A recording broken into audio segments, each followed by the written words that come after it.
Alright,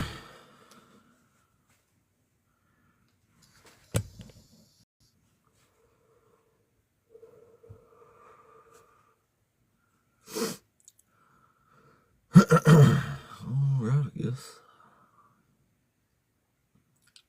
Thank you, buddy. What's up? What's up? Good morning. Howdy, howdy. Hello. Hola.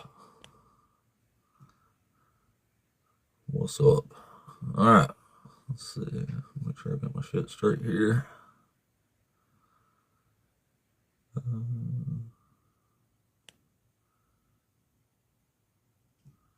Alright, well, welcome in. Welcome back. Welcome through the kingdom of the ape, the apostate ape. That's a me. And this is the channel where you can watch an undereducated hick from Alabama perform an intellectual takedown of the Christian faith, doctrine, and logic for your entertainment. But also, hopefully, to make the world a little bit better place, just to combat the ridiculous rise, this ridiculous Christian schmationalism, which is a bunch of Christians basically like the rich-ass pastor, Doug Wilson, who's the pastor to one you might have heard of, Pete Hegseth, who is openly and publicly calling to bring back the institution of slavery. That's right. Christians want some fucking slaves when it comes down to it. They also think that conquering people is cool again. They basically believe they have some kind of divine right to make everybody else's lives fucking miserable, and we can't have that. So here we are, battling ideologies with our voice and drinking chocolate milk. Anyway, welcome in, welcome back. Y'all know that the best friend of this channel is Dr. Joshua Bowen, and he writes awesome literature like this that helps you and I learn ancient languages like Biblical Hebrew, if you're into learning Biblical Hebrew. He also teaches Akkadian and Sumerian. And I've been learning this. He has classes coming up. You can sign up for an actual in-person class he's doing next month, but he also has on-demand classes, or he just has a book if you just like to study the book. But he also writes literature that is specifically geared toward giving lay folks like you and I scholarly knowledge to combat these type of apologetics, on the daily. And you should check those out. That's our best friend, Dr. Joshua Bowen. Check out his website at digitalhammurabi.com/Hebrew if you're interested in the Hebrew side of that. Also, don't forget to mark them calendars for October 23rd, 24th, and 25th, because the Rocket City Reason Conference is going down in Huntsville, Alabama, and some of the biggest names in the deconstruction community are going to be there. And I mean some big names, man. Big names. Like Justin DZ, Thinker, Mama Bash, and Pinkbeard are going to be there. And of course, the ape. But way more. Forrest Valkai, Seth Andrews, Gutsick Giggins, they all going to be there, man. Everybody, you have to join us, and you have to get your tickets for that at rocketcityreason.com. So, with all the pleasantries out of the way, good morning, everyone. Hello. There's my man, Christ before. Yeah, dude, why are you a Muslim? It's a great question. Why aren't you an atheist? Why don't you like reality, man? Anyway, how does he use them? Muslims always go to the Big Bang if they don't know what it is. How did a Muslim come up yesterday? The first thing he started talking about was the Big Bang. And he clearly didn't know shit about it. Anyway, welcome into the show, everyone. We are just getting started. The live has been raging for just over 4 minutes now. So we are just getting started. Hopefully, we can get some good old debates in here today. That'd be nice. Get some good conversations. Maybe win some souls for morality. Not divine commands. Gotta get away from that shit. It sucks. It's stinky. Nobody likes it. So, I actually got a while I can roll on today, too. Let's say 7:30. Shoot, I can roll on about 4 hours if we're having a good show here. So that's cool. Let's put some time in and hopefully have some good conversations up in here. So with that said, if you are a Christian or a Hebrew Israelite, you are capable of an actual conversation, then come on up. We would love to talk about one of these here topics. Fun stuff, fun stuff. Fun stuff. Let me, I'm going to get on to one more thing here too.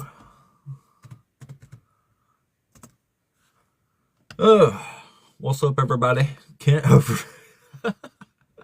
Somebody picked up on my. Welcome in, Hovenders. Welcome in, Blither and Nincompoops. Howdy.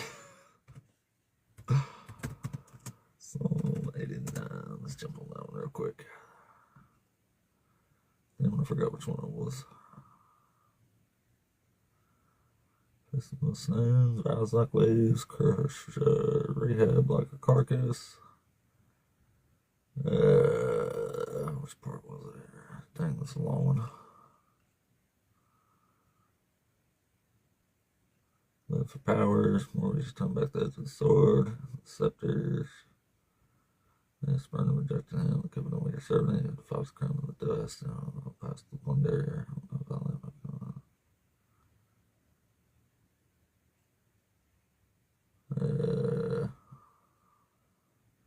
If his children forsake my law, do not walk according to my ordinances, if they violate my statutes and do not keep my commandments, then I will punish their transgression with the rod of their iniquity with scourges.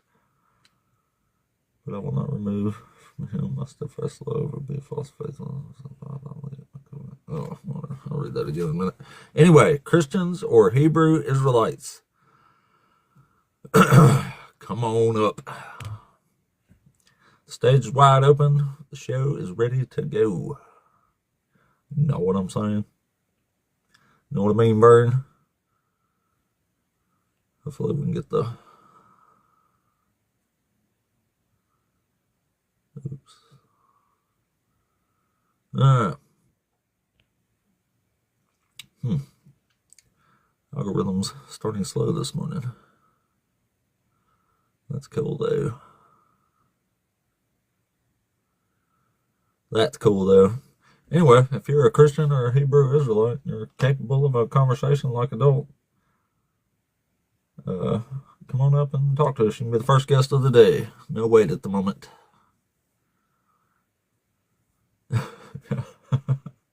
Yep.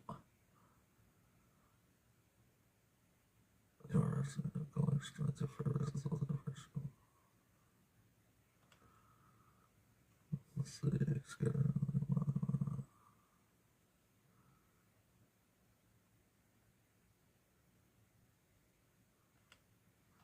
Says righteousness and justice are the foundation of your throne. Steadfast love and faithfulness go before you. There's another mention of that old justice thing.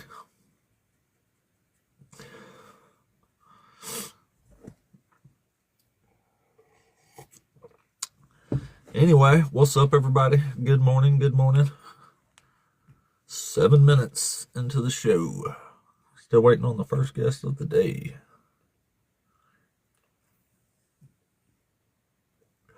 So what's happening? Come on in. Come on in, come on through. Come on back, come on to. Stage up here. Good morning. Had a really good day yesterday in the morning time. Kind of ran dry right at the end, but had a good long conversations. Lots of people to talk to. It's pretty cool.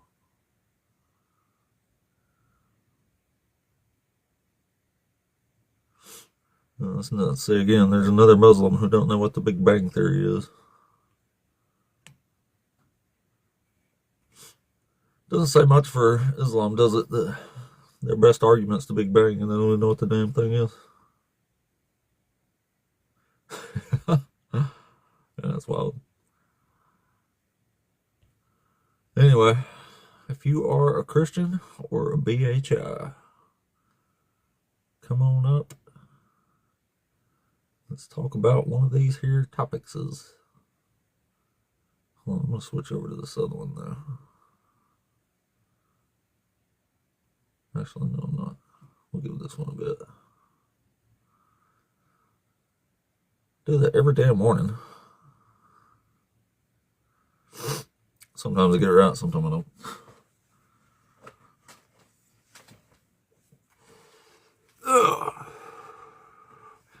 Micah 5:2 did not prophesy that Jesus would be born in Bethlehem. Micah 5:2 says, a ruler shall come forth from the clan of Bethlehem of Ephrathah. Bethlehem of Ephrathah is a clan, not a town.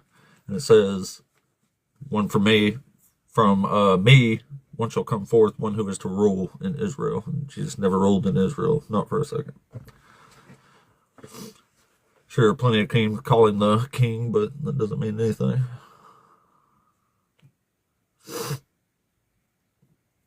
But no, that's just another misreading by Christians of the Old Testament.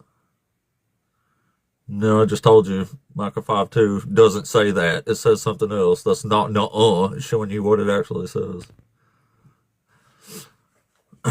Anyway, if you're a Christian or a BHI, hopefully one capable of some intellect and who is incorrect. What a fucking idiot. All right, we'll just read it then. Somebody in the comments needs to be schooled. Micah 5, chapter 5, verse 2. But you, O Bethlehem of Ephrathah, who are one of the little clans of Judah, from you shall come forth for me one who is to rule in Israel, whose origin is from ancient days. There you go. You don't know what you're talking about, do you? Maybe I should read it sometime. Like, what the fuck? Come up here and tell people who's actually read it they're wrong. Y'all are hilarious. Anyway, comments is the place for you there, buddy. We're so disingenuous reading the actual words of the book. How dare we, dirty atheist? Y'all are funny, man. Y'all are really funny. Anyway, if you are a Christian or a Hebrew Israelite, come on up. No, actually reading it makes me correct. I'm just laughing at you, how stupid you are for not knowing what damn words say. It's hilarious. It's just pretty funny. All we can do is laugh most of the time. Y'all are so senseless that you... Yeah, ad hoc, I know. Now you're a victim. Yeah, I know. It's rough out there. Anyway, if you are a Christian or a Hebrew Israelite, you are capable of having the conversation like a grown adult, then come on up and let's do it. Please do. Looking for the first guest of the day. It's been almost 13 minutes already. Empty words from an empty mind. Yeah, I know. Reading the words of the book is quite empty in the mind of the believer. I get it. We get it, buddy. Words don't mean words. They never do to Christians. Anyway, Christians or Hebrew Israelites, come on in. Come on through.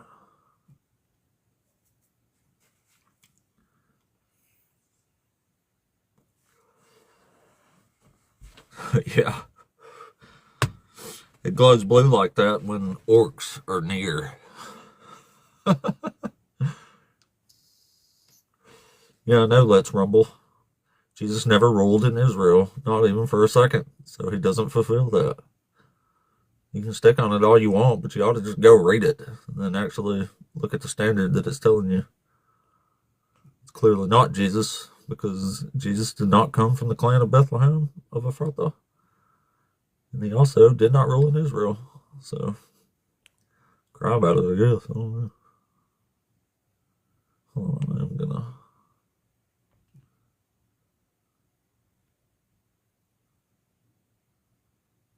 We'll switch back to this one here.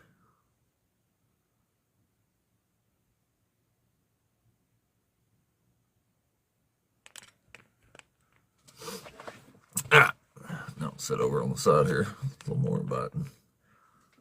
Let's have that number 4 up there.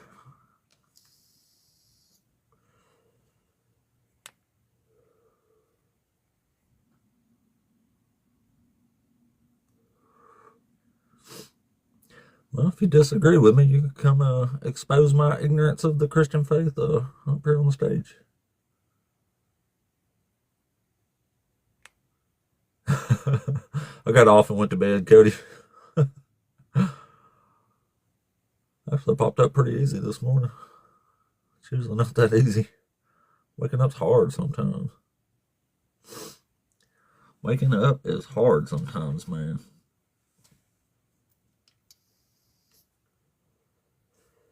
Anyway, Christians or BHIs, come on up. Where they at this morning?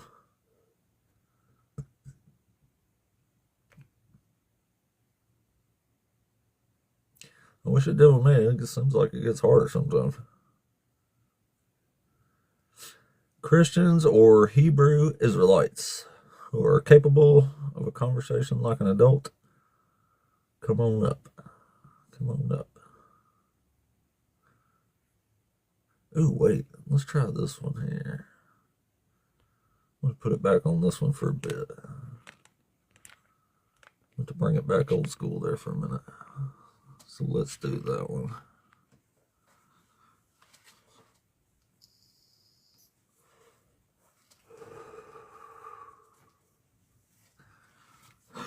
Yeah.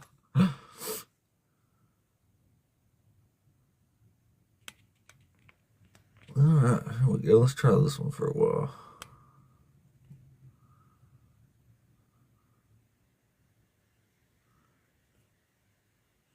Usually we got somebody by now, but the algorithm's moving really slow.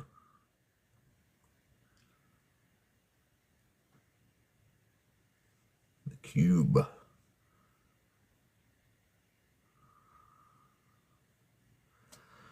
All right, well, let's see what happens here. Who knows?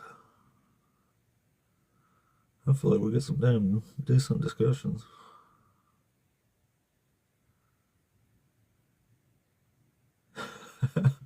Yeah. I don't know why I thought this picture was so funny. It's pretty hilarious, though.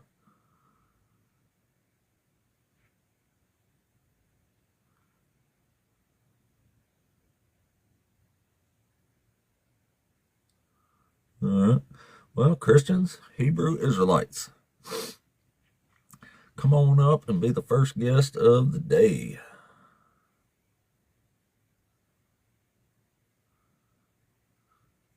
Come on through.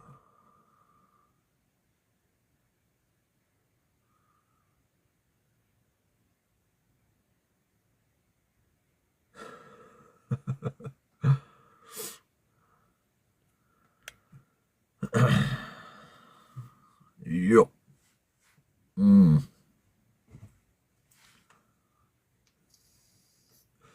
Yeah, I know. Y'all don't never act how the Bible told you to act there, Kenneth. It's funny. Christians love to go on mission trips to Africa and shit, but they don't dare go on TikTok, try to convert people. Yeah, we'll run to Africa and try to convert some people, but we can't be bothered to get on the TikTok.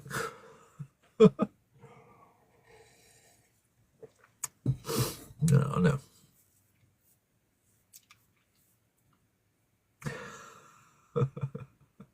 Anyway, if you are a Hebrew Israelite or a Christian, we would love to talk about one of these topics up here.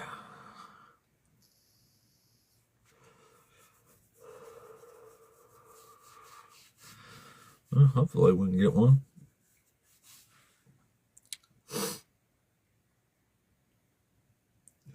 Who knows, man? It's also already been a while, though.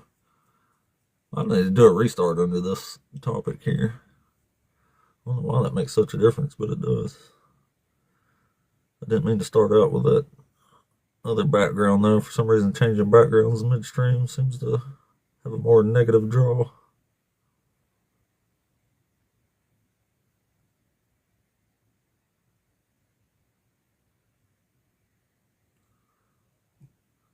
Anyway, Christians or Hebrew Israelites, come on up.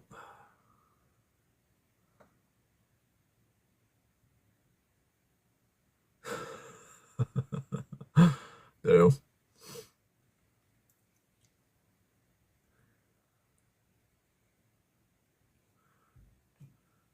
Instead of ad being mean.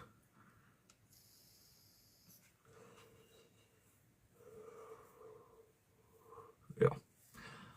Christians or BHI, come on up, be the first guest of the day so we can take it away. Almost 20 minutes now already. And again, I changed the background, which is sometimes a no-no. Yeah, cruel. I mean, it says it's cruel in several places, so.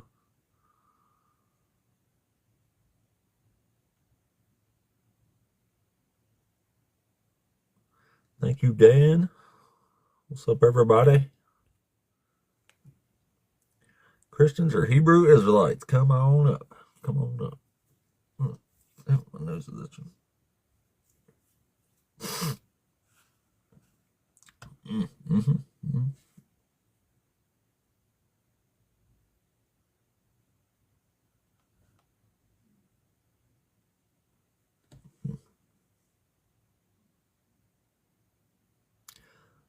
What is an all-powerful, all-knowing deity jealous as fuck?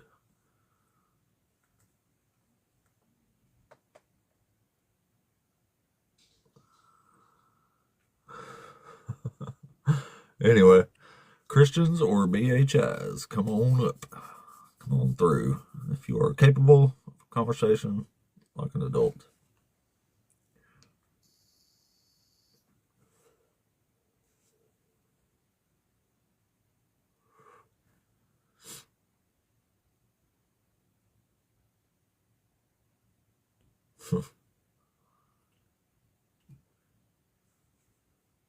Algorithm's moving slow for me, but it is moving, so. Anyway, if you are a Christian or a Hebrew Israelite, come on up and be the first guest of the day. No wait at the moment. No wait at the moment. As long as you're capable of an actual conversation, that's all I ask. Other than that, and not using slurs, TikTok bannable language, you can say whatever you want. Say it in the form of a conversation. Where we at here? Let's see. We'll give it 3 or 4 more minutes, so I might have to try a restart since I changed background. That might just be my bad.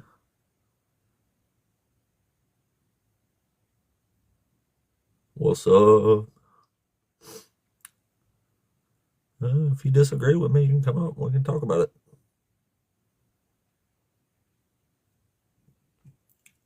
I mean, personally, I consider slaughtering people by the thousands pretty cruel. Then again, I know Christians have a different mindset on what's love and mercy. Like, you know.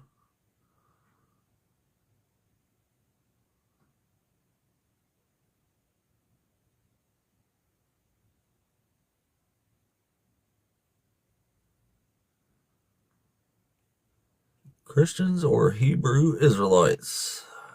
Got about 2 more minutes before we bring somebody up. I'm going to try a reset. Shouldn't need to do a reset, but I did change the background. That usually makes a difference. So I guess we'll try it here in a minute if it don't.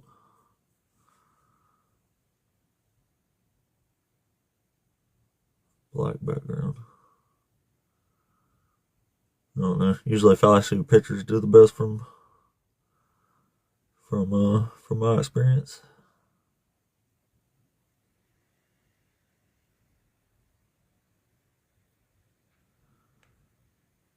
So what does that say? Douche Waddick says, atheist, nothing from nothing leaves nothing. No belief, no debate. Oh, okay, well, looks like you just don't know what you're talking about, as usual.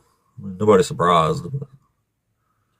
Anyway, Christians or Hebrew Israelites, come on up. Give it a couple more minutes, then we'll try a reset. I shouldn't have changed the background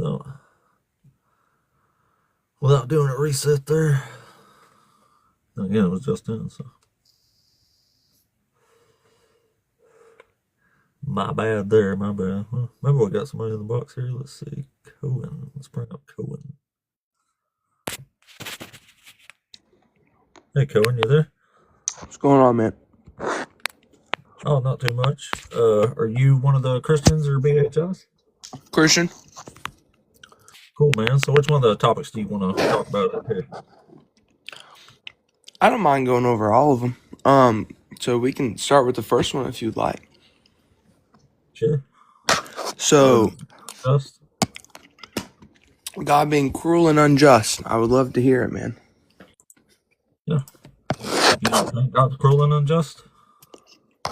I don't know how he would be cruel and unjust. Well, He is love. Personally, I consider slaughtering people by the thousand to be pretty cruel. And when you set people on fire, especially children, for punishments, that's pretty cruel. And not to mention, it just straight up says he's cruel. Like in Isaiah 13, it says, "See, the day of the Lord is coming, cruel with wrath and fierce anger." So I would love Like a examples desolation. for what you just said. The 2 times or Well, 2 or 3 times you referenced. And okay. also So would at you the think same it's time, cruel to put? your first argument is putting it into these few little things, and you're looking at it through this little lens. It just doesn't really make sense to me. At the end of the day, Well, people are cruel and unjust. We're evil, and it's called free will, right? yeah, So that doesn't really make sense to me. that's all right. Might be able to make sense here in a second when we read a little more. So, would you think it's cruel to put children and pregnant women to the sword? Where does it say that? It says it in the verses here, And what? right under the first part of it. This is Isaiah chapter 13. It's one example. And you also need It to says, be "Whoever is found." you need Here, to I'll be just read it very to you. careful reading scripture without context of I know the understanding where context. they're talking to, the I time know it's who it's in. talking to. I know what it's talking about, and I know the time period. So who are they talking to, and who wrote it? Who's writing it, This and is what's it for? Isaiah, and it's the proclamation. It's the proclamation against Babylon, written around 600 BCE. So to Babylon? It's a proclamation against Babylon. Yeah. Oh, so not for us, but for Babylon, correct? Yeah. This is just one example. Let's hear the rest. This all happened 1,000 years ago. None of this happened to us. It's in the Bible. It's just other people in the Bible.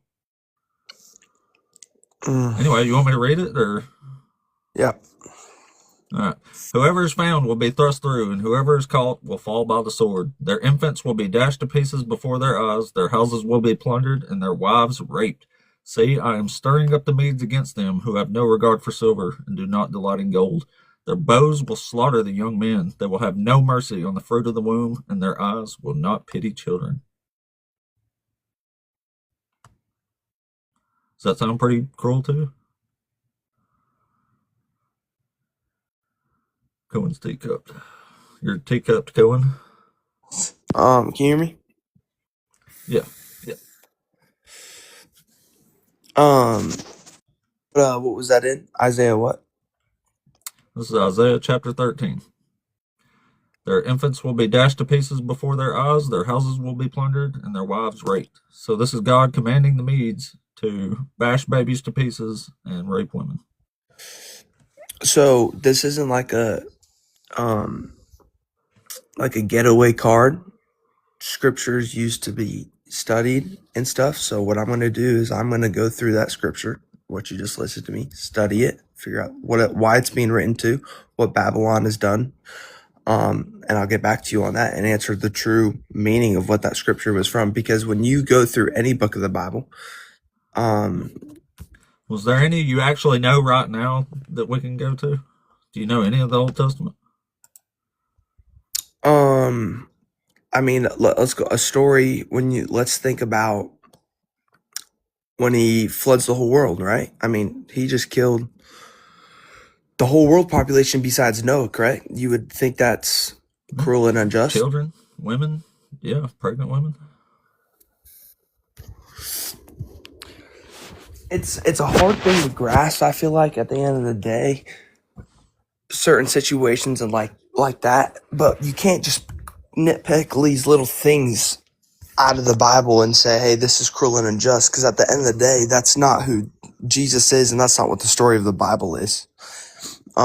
Yeah, but there's cruel and unjust things happening. That makes God cruel and unjust if he's doing things that are cruel and unjust, because the book says that God But how is doesn't that act outside of unjust? There's justice. punishment for your actions and Because, things like that in real world. because innocent people are being punished in the But process. it's not When innocent, God though. says that's bad, But it's not it is innocent. innocent. So Okay, so well, if what do you someone were think to the murder, infants did?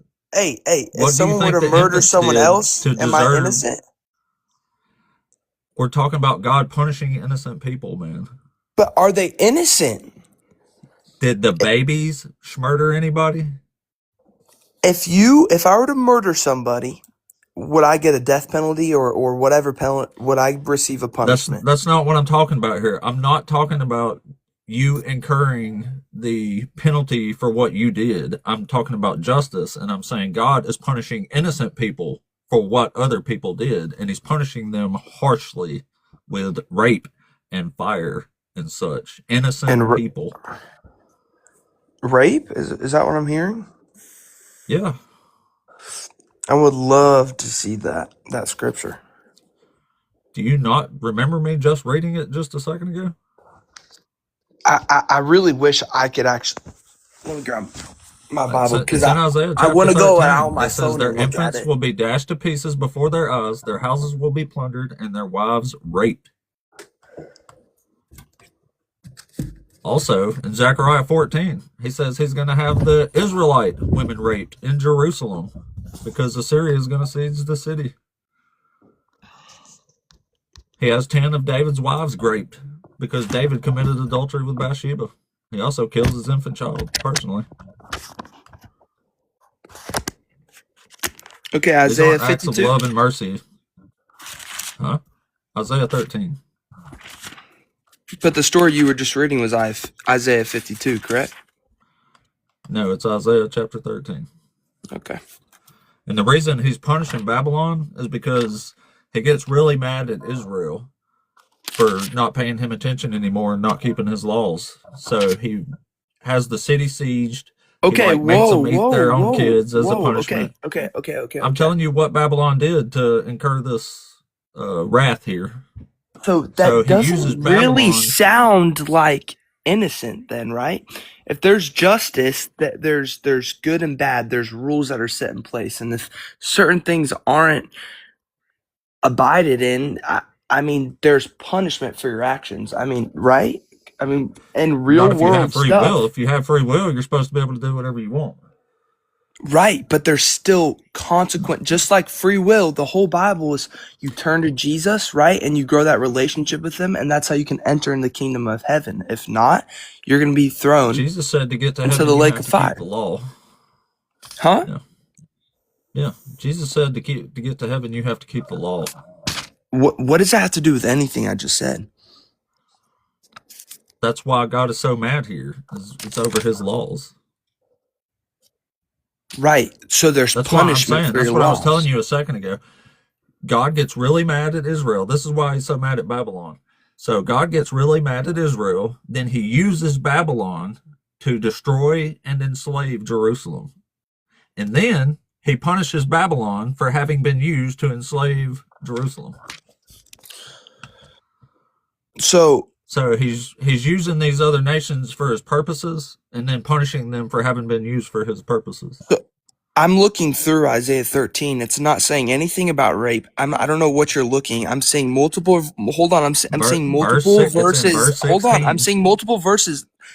I don't even know the context of this or what's going on. 16. Verse 11, I will punish the world for its evil and the wicked sins. 16. I will It's put an verse end to the 16. arrogance of the haughty and will humble the pride and the Babylon. ruthless. Yeah, Babylon. He's talking about Babylon. This is destroying Babylon. Right. There's consequences for your actions and the Yes, and their the region. actions was being used by God. That's what I just told you. Their free will? Dude, he used Babylon to destroy Jerusalem, and then he's punishing Babylon for destroying Jerusalem. That's just not what this says. It will Yeah, it is punish the what it world for says. the evil, for the wicked of their sins. It will put an end I to the know arrogance it's of the haughty. poetic language. It's Isaiah, but in verse 16, he says, "Their infants will be dashed to pieces before their eyes; their houses will be plundered, and their wives raped." And what verse is that?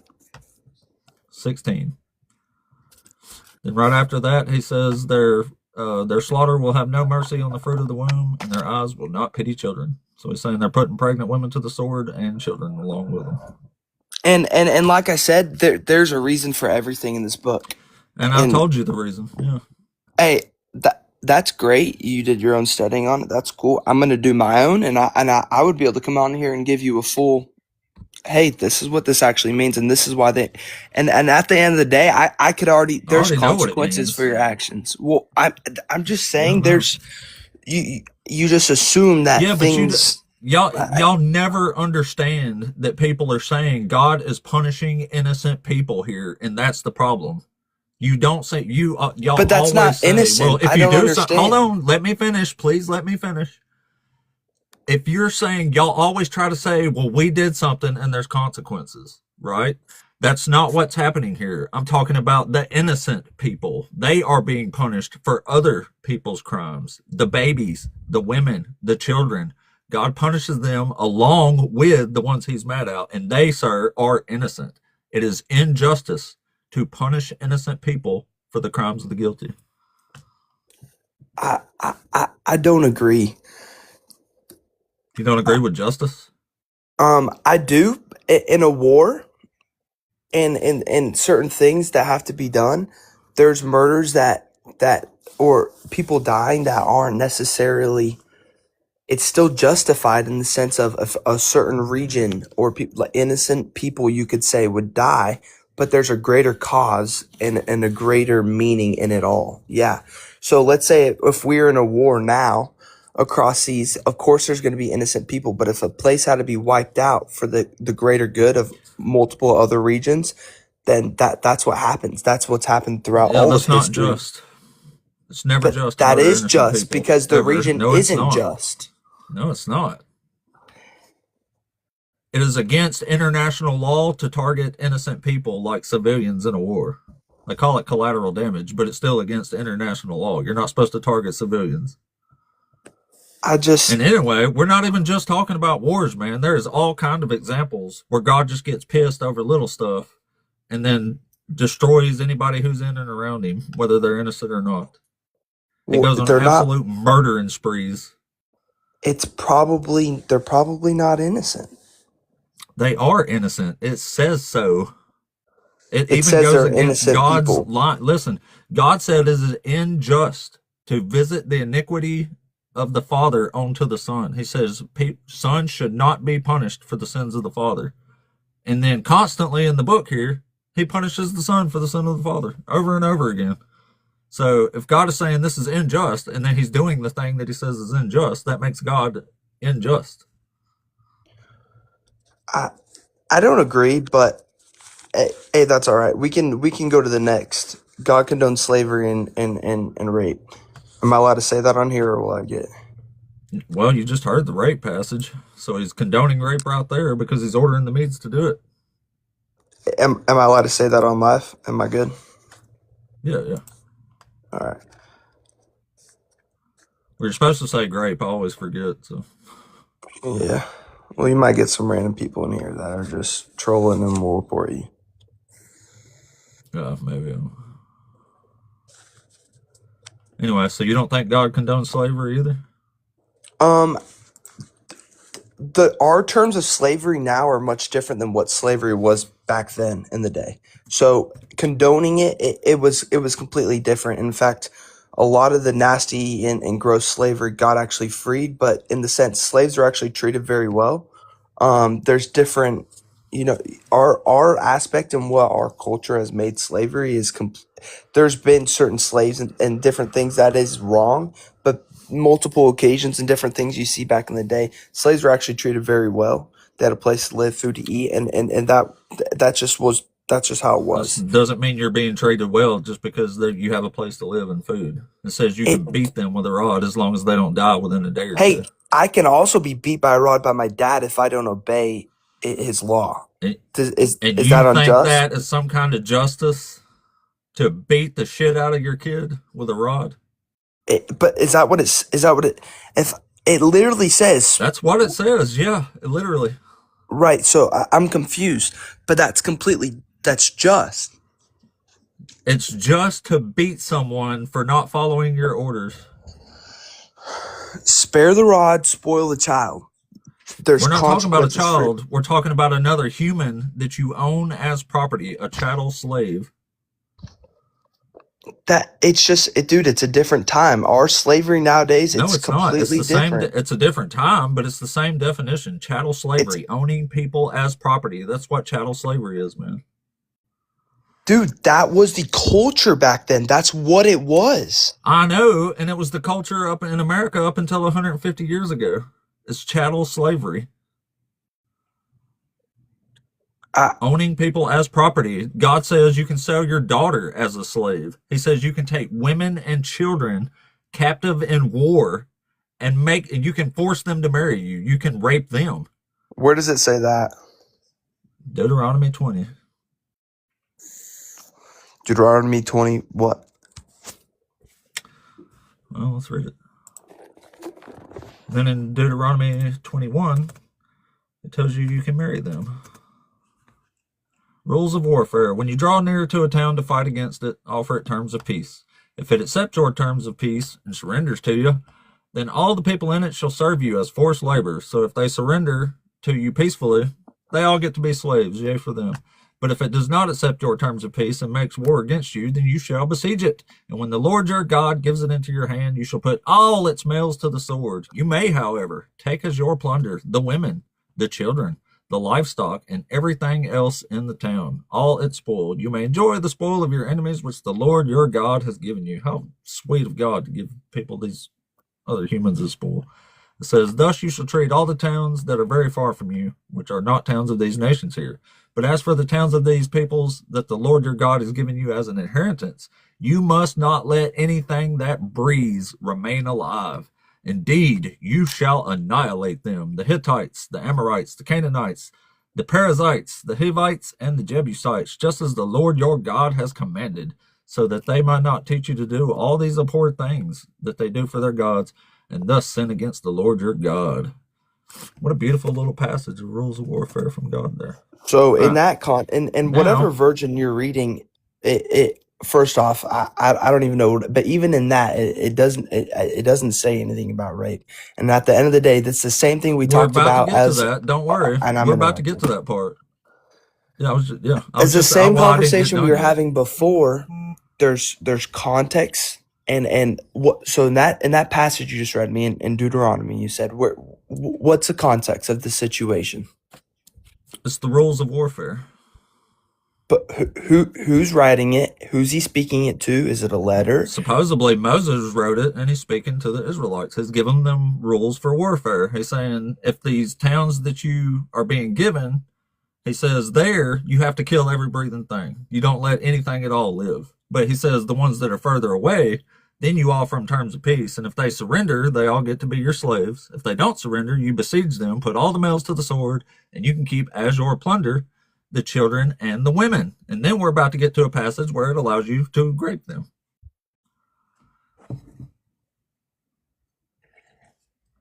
What's the context? It's the rules of warfare, man. I'm telling you, it's a shitty God. It's just horrible. It's bad stuff. It's bad juju. And it don't matter which version you're reading, they're all going to say something pretty much like that. So here's the next part. It says, when you go out to war against your enemies, there's your context right there. When you go out to war against your enemies, and the Lord your God hands them over to you, and you take them captive. So contextually, this charitable God here is giving you captives because he loves you so much. Anyway, suppose you see among the captives a beautiful woman who you desire and you want to marry. So you bring her home to your house. She shall shave her head, pare her nails, discard her captive's garments, and remain in your house a full month, mourning her father and mother, whom you've just slaughtered, probably right in front of her. After that, you may go into her and be her husband, and she shall be your wife. Do you know what go into her means? Hey, I'm just gonna say this. What you're doing is you have this collection of scripture. You have, I don't know if it was someone in your life or whatever it may be that was in your life that showed Christianity wrong and was misled it, but at the end of the day, you have this line of scriptures to go against and have this false perspective of Christianity that you pull these Why little shouldn't I go scriptures. Hold against on, let this? me It's finish. fucking I didn't, hey, disgusting. I didn't This is interrupt you. disgusting.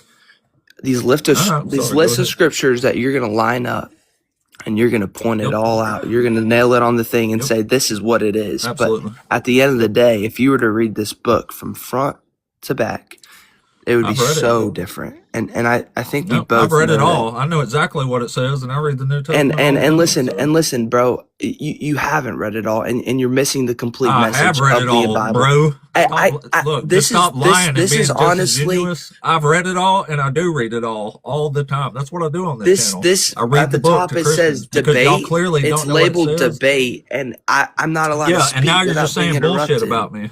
Yeah, now you're just saying bullshit about me, though, so I'm going to interrupt you. So Okay, sorry. I didn't. So do you want to You address have a the grape going oh on in my this gosh. passage, or do you want to Okay. cry about me not reading the Bible some more? All right. Can I speak or am I going to get interrupted? I don't know. Yeah, just stay on task here and stop lying about me. No one's. That's what I'm saying. You've set this quote unquote debate on these nitpick scriptures you pull out of the Bible and have a list I'm of, not and this is your nitpicking. I'm debate. reading you the laws of God. That's not a nitpick, sir. Hey, at the end of the day, this is what you're doing. You're pulling all these scriptures out, nitpicking it Yeah, could you address from them? the Bible and saying, this is what it is. I don't know who showed you Christianity wrong, what the true message of Christianity is, but that's not it. It's Yes, not. it is. God said, And Jesus then says to you set follow up a all these laws debate, to get and to then you heaven. set up a It is. debate specifically on your exact scriptures that you have for these things, and it's just Yeah, and then you picked this topic that you wanted to talk about, so I read the verses that back it up. hey, at the end of the day, bro, it's Hey, at the end of the day, this is rape hey, allowed at the by God, and if that's love and mercy and justice, sir, I'm the freaking Pope, man. do you see that preached now? Do you see that any Christian ever is that the fruit you see from a Christian? Yeah, It is. You see rape from a yeah, Christian. Oh, that's a rapist right absolutely. there. Yeah, sometimes. Really? Yeah. Not all the time, but sometimes. Yeah. But like That's why I who? started this channel, because they're losing their fucking minds out here. They think it's okay. They're publicly and openly calling to bring back the institution of slavery, and it is 100% justifiable in the But Bible to do but that. you said They're but like also who? trying to bring back conquering people. Who? The Trump administration. I live in America, man. They're Christian nationalists. Okay, so you're saying this is so you're yeah, there it is. Your Christianity is based off of a Republican Party, right? No, I've started this channel because they are the ones sprinkling holy water on bombs right now and sending it into schools in the Middle East. That's why I started this channel, and they are openly and publicly calling to bring back the institution of slavery It's just in public, wide open, saying it with their mouths. Hey, slavery's great. Let's try that again. But this time we'll do it right and follow the biblical guidelines of it. Let's bring it back, though. Jim Crow laws were a mistake, according to the current administration. I just You don't agree with that, do you? I don't. I think your your view of Christianity is based off the news and parties. If It's you were to based off walk what I into see it, happening right now in the world. Yeah. you say And if you were to history. walk up to a Christian, you would base and think that they're a rapist. That's the vibes. Not all, but No, most. that's not is what I you said. said. No, That is no, what you no, said. sir. That's not what I That said. was your No, it's words not. quoted. No, it's And not. This is all recorded. if I I were to know what urge I you to go said. into a Everybody church, here knows what I said, and now you're just lying for the second time. nope. So, And if that was yeah. if I urge you to go into a church, anything that you're saying and pushing I'll onto pass. Christians is not what would be getting pushed onto you. That is not true at all. All right. So, do you want to address the verse in Deuteronomy that says you can grape war captives or not? Bro, at the end of the day, we're having a debate on your specific nitpick scriptures. So I know. If you would address it, that there's would be no great. debate ever in the history, politically or whatever, that someone else would. There's no winning here. If I were to pull out and I set the debate on something, scriptures, this, Nick, you can't. There's no. That's not what that is. This isn't a debate. This is a. Let me show you Then what how these come you scriptures can't say. defend the Believe it or scripture then? leave. Believe it or Why does it leave. say it? That's what it is. Why does it say it? I already told you, and you didn't agree. That's what I'm saying. Your You haven't debate is addressed this one I'm time yet. interrupted. I've been trying to get you to address this after you've been off on this tangent trying to dodge and pivot for the last 5 minutes. What is up with God saying that you can rape war captives and marry them forcibly? All right, let's go to the scripture. Let's go. Already did. I've been trying to get you to address it for like 5 minutes now. Well, let's address it. Let's go to the scripture. Come on. You might read it again? No, I want to look at it. Okay, well, open your book to Deuteronomy 21, verse 10 through 14. But, at the end of the day, I'm going to say the same thing, and you're not going to. Well, at the end of the day, this is still going to say God allowed great war captives, women, and children. So, I mean, that's what's at the end of the day, for real. No, it's not at the end of the day. What's at the end of the day is unless love, you don't change dude. the Bible. No. Love? Yeah, it is. That's what's at the end of the day, love. man. Making someone forcibly marry you and sleeping with them is love? Yeah, what's your name? Just call me Ape. Aiden? Yeah, Aiden. It's love. Ape. And I love you, Aiden. Ape. I do. That's not love. This is rape. That's not Aiden, love, buddy. Hey, Aiden, I love you, man. My name isn't Aiden. Then what's your name? Ape. I said Ape. Ape? Ape. I love you, man. Yep. All right, where are we going? Deuteronomy 21, verse 10 through 14.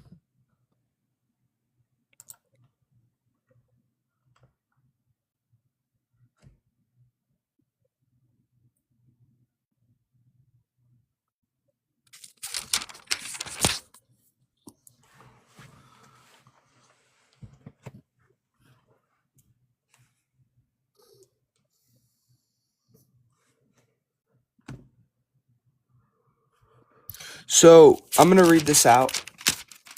And at the end of the day, I don't know the context. I don't know anything. I would love to study this and come back on your live and we can actually have a more of a conversation about it. But I'm going to read what mine says. And this is an actual, because I don't know what version you're reading. I don't. This is NIV. This is probably the most read, version, whatever. When you go to war against your enemies and the Lord your God delivers them into your hands, and you take captives, if you notice among the captives a beautiful woman and are attracted to her, you may take her as your wife, bring her into your home, and you should shave her head, trim her nails, and put her aside the clothes that she was wearing when captured. After she has lived in your house and mourned her father and mourned for a full month, then you may go to her and be her husband, and then you shall be her wife. And if you are not pleased with her, let her go whatever she wishes. You must not sell her or treat her as a slave, since you have dishonest her. So everything you just read to me completely goes different than what I just read. Does it really? It does. It says, what do you let think her it means mourn that her you've parents. dishonored her? It says let her. It says let her her mourn her parents and the war loss, whatever. And if the parents you've just slaughtered. And if you were. And what does it say? And then you may go to her after she has mourned all this, and you can be your husband, and then she shall be your wife. And that's the NIV changing the words. Those words say you let may her go wherever she in Hebrew. And then it says let her go wherever she wishes. You must not sell her or treat her as a slave, since you have dishonest her. And what does it mean? What does it mean to say you have dishonored her? It's been why does God allow you to dishonor a war because of the war. Her people around her died. No shit. You have slaughtered her parents. You have forced her to marry you. What does that have to do with God? But it's what God allowed in the war. Do you not understand? Like, how are you so confused about God this, didn't man? allow this is that disgusting. In war. Whoa, okay, here we're getting somewhere. Just because it's war don't mean you get to rape innocent women. It doesn't say That's not rules of war now. Yes, it does. You're just not. You're doing the same thing. Hey, Listen, hold on. Let's break it down real slow for you since you're having so much trouble here. Listen. I just read it off. When you take women and children as captives in war, they are slaves. You have just taken them as a slave. Now listen to this creepy shit. When you must not sell her or treat her as a slave. Just want you to hear that. Could you not yell over me when I'm in the middle of a sentence, please? I know, but what you're saying is wrong. It literally says it this verse after. It's not wrong. No, listen. If you notice among the captives, a beautiful woman who captives, you are not slaves. Captives are slaves, buddy. They're not. Yes, they are. Hey, you have a computer with you? Because I can't go off on my phone. Look up definition of a captive and look up a definition of a slave. And I want you to read it straight off. Not your weird version, not your weird. Listen, a captive is a slave. There's two definitions. You have captured slaves. That's a captured. All right. Hey, you a war at the end of the day, you can't win a debate with you. You can't agree. I just read verses. Well, you can't because you refuse to address the words that's actually on the page, and it's fucking disgusting, man. It says, notice among the captives a beautiful woman who you are attracted to. That means you want to fuck them. So they have to do it. They don't have a choice. You stick them in your house, you wait a month, and then you fuck them and make them marry you forcibly. That's rape, and that is forced marriage. Yes, it does. It doesn't say you are that. In fucking denial, my man. Yes, it does. If you are not pleased with her, let her go wherever she wishes, whatever she wants. You must not sell her or treat her as a slave. You have dishonored her. Because of what does it mean to dishonor her? It has nothing to do with rape, bro. Why is she dishonored? Because she was in the war zone. You're not dishonored because you're in a war zone. This is all a war zone. Yes, it is, because her husband has been killed. Her maybe parents have been killed. You're stupid to understand this, or you're just too in denial. Either way, this is ridiculous, man. Suppose you see among the captives a beautiful woman whom you desire. What do you do with beautiful women that you desire, buddy? What do you think happens? It says it right here. You marry them. Yeah, you force them to marry you. That means you force them into your bed on your wedding night. It just doesn't say that. It literally says. It does say that. What really the fuck are you talking about? It says wherever she wishes, let her go. You may go into her and be her husband. You may go. It doesn't say that. I'm reading. Yes, it does. I've read it to you 4 fucking times now, man. This is just sad. Sad.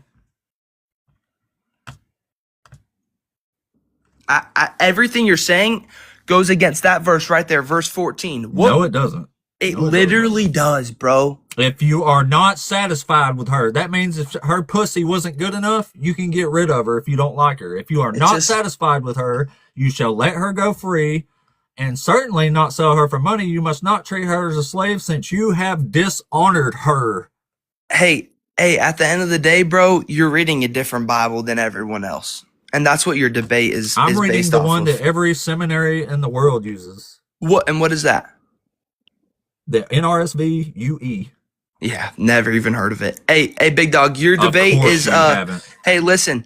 Hey, your debate is based off nitpick scriptures in a version that I've never even heard, no one knows about. And at the end of the day, hey, I love you. I'm gonna pray for you. You're a good guy. I don't know why you cuss so much at me. I love you, man. Have a good one, dude. Yeah, I don't go yet. So what is it that you think is wrong about his version?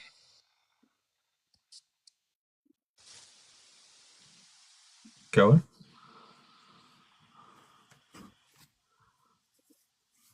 Cohen, you didn't leave yet, did you? Cohen? Oh, yeah, he was right. Yeah, he was in denial that female captives are being forcibly married and raped there. He don't think captives are slaves. Or maybe he thought that since it was war, it was fine. I don't know. He was saying they're not slaves, and he was also justifying it by saying it was wartime. So I'm not sure which one he was going with.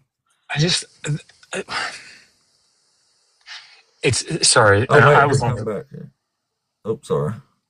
Pushed the wrong button. Just a second, USA. I wasn't expecting you. Yeah, what you just said was totally my argument. Hey, we can agree to disagree. I think I just proved everything you said wrong. At the end of the day, you're gonna believe what you're gonna believe. I'm gonna believe what I'm gonna believe, and that Well, that's okay hold on a because second. that's what's Here's great an about this free actual- will. No, I hear you. I Well, hang on know. just a I just second. wanted to end on not any like on nothing Well, because Cohen, I gotta could go you to just- sleep. Well, then hold on and don't run. Just 2 minutes here. Let Dr. Josh tell you something. You I seem to wasn't be expecting. Oh, pardon. you seem to be at odds with his translation. What is it that you disagreed with?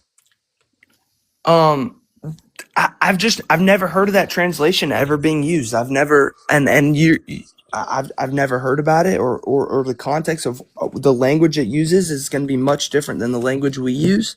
I've never heard of it. I don't think an argument should be based off. You've never heard of a that. Bible that Oxford uses as a main study guide? Well, that's okay. But what is it that about his translation? Is there something specific that you say you think they translated that wrong, or? I'm not saying it's translated wrong. We live in a completely different culture now than what we did live in.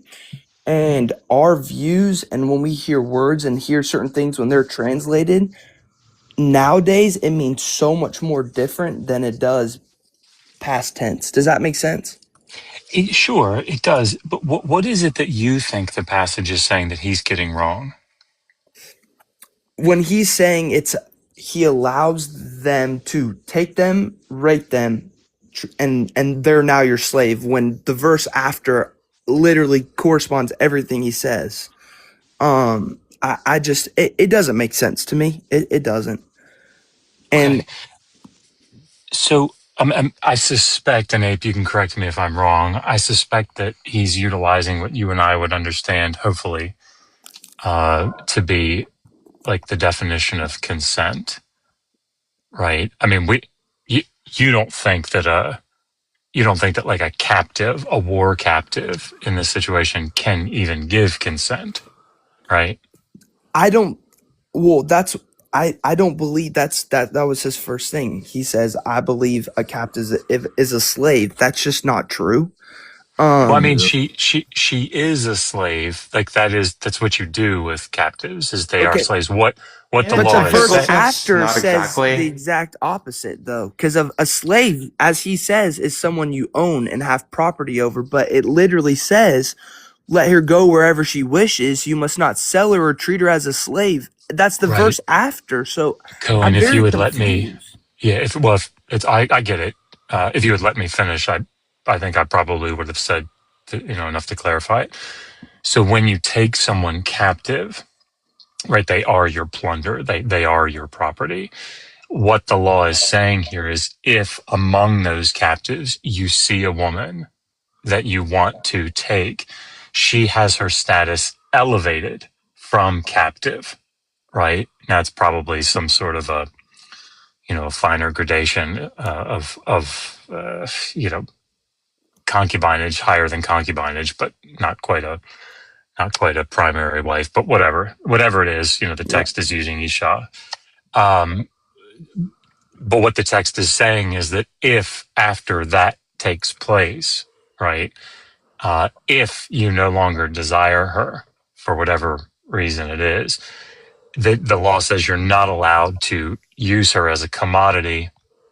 You're not allowed to sell her as you would a slave, because you have, whatever this translation that we're taking, this, PL form of anatomy. And it's used in schmexual context when you have schmexual intercourse with someone and you, I don't know, I'm trying to think of a good English rendering here. Deflower is often something that comes up, but it's to lessen the value of someone through schmexual intercourse, right? That's what that word means. So, like, you're right in the sense that the law says that she gets elevated to some status, some gradation of wife, and that if you no longer have a liking for her, you can't then go back to treating her as simply a commodity. And if I may interject, Just a second, USA. We're almost done. You can have your turn after that.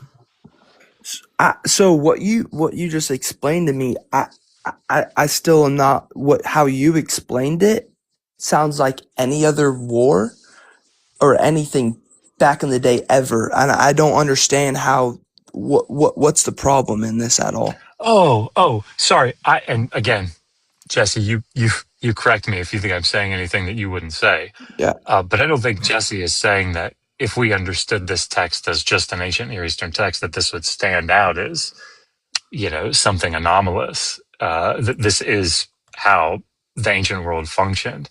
I think the problem that Jesse's putting forward here is that that's not most Christians that we engage with don't view this as just another ancient Near Eastern text, right? They view it as the divinely inspired word of God, and that these are laws that he handed down at Mount Sinai to, his chosen people. And in that circumstance, like if granting that, it seems like from our lights today, rather atrocious behavior.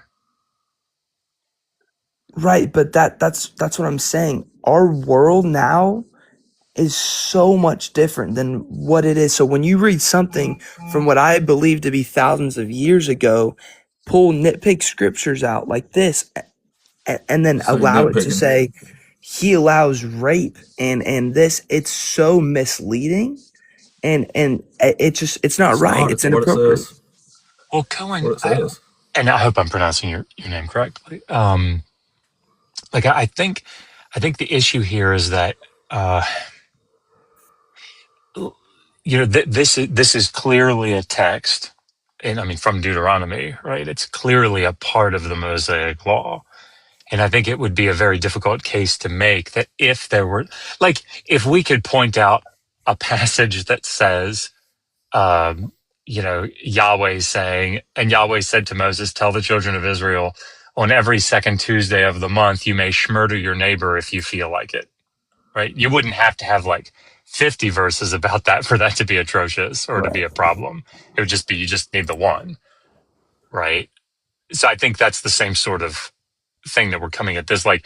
If the text is saying, look, you can take a captive woman without what we would consider today to be her consent, that would be definitionally today grape. Yeah, at the end, I just, when you read something like this, and I don't know the context of the situation, and I don't know why it's being written. I don't know I don't know anything about this, but from what I just read, there, like you said, there's a meaning and purpose in every verse in this Bible, and for that, whatever reason, that why this was written, it just doesn't make sense. Why you can pull that into nowadays views and say, hey, God allows this now.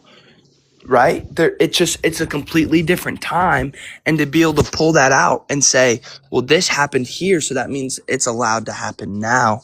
And even that, and that's agreeing with you in this verse, which I don't really agree, but even if I did, it goes against itself. That's like saying, I'm going to pull this law here now for whatever wartime they're in or whoever they're going against. Maybe it's I don't know what it is, but to be able to pull it and say, that's it. And it doesn't make sense to me. I honestly don't want to further debate. It's actually really sad because I'm seeing all these comments that are super negative. Cohen's world is falling apart. Well, guys, we're going off nitpick scriptures that I've never read. It's not nitpick. And I don't know the context of, so I'm not going to know how to debate. Stop calling it nitpick. Well, Cohen, yeah, let me say this. So, Cohen, I look, I appreciate that. I really do. And I appreciate that you're saying you probably want to take some time and read through these. It would be stupid to debate something I haven't studied myself. I agree. And I have to say, you've been doing it for an hour now, but whatever. But I mean, hats off to you, because I think and Jesse, again, you disagree with me if you think I'm wrong, but I mean, I think we've debated people for hours and they still don't get to that point. So I mean, hats off to you for right. for getting there. But what I know you want to go to sleep. I know you want to go to sleep, so I'll make this quick. But one thing to think about here that I think will maybe frame this in a way that might be useful to think about in the debates in the antebellum South, when Southern slaveholders, would make theological debates or make theological arguments using the Bible, right? What they would do, one of the main things that they would do is they would say, look, here in the law, in several different places in the law, it says you're allowed to own people as property.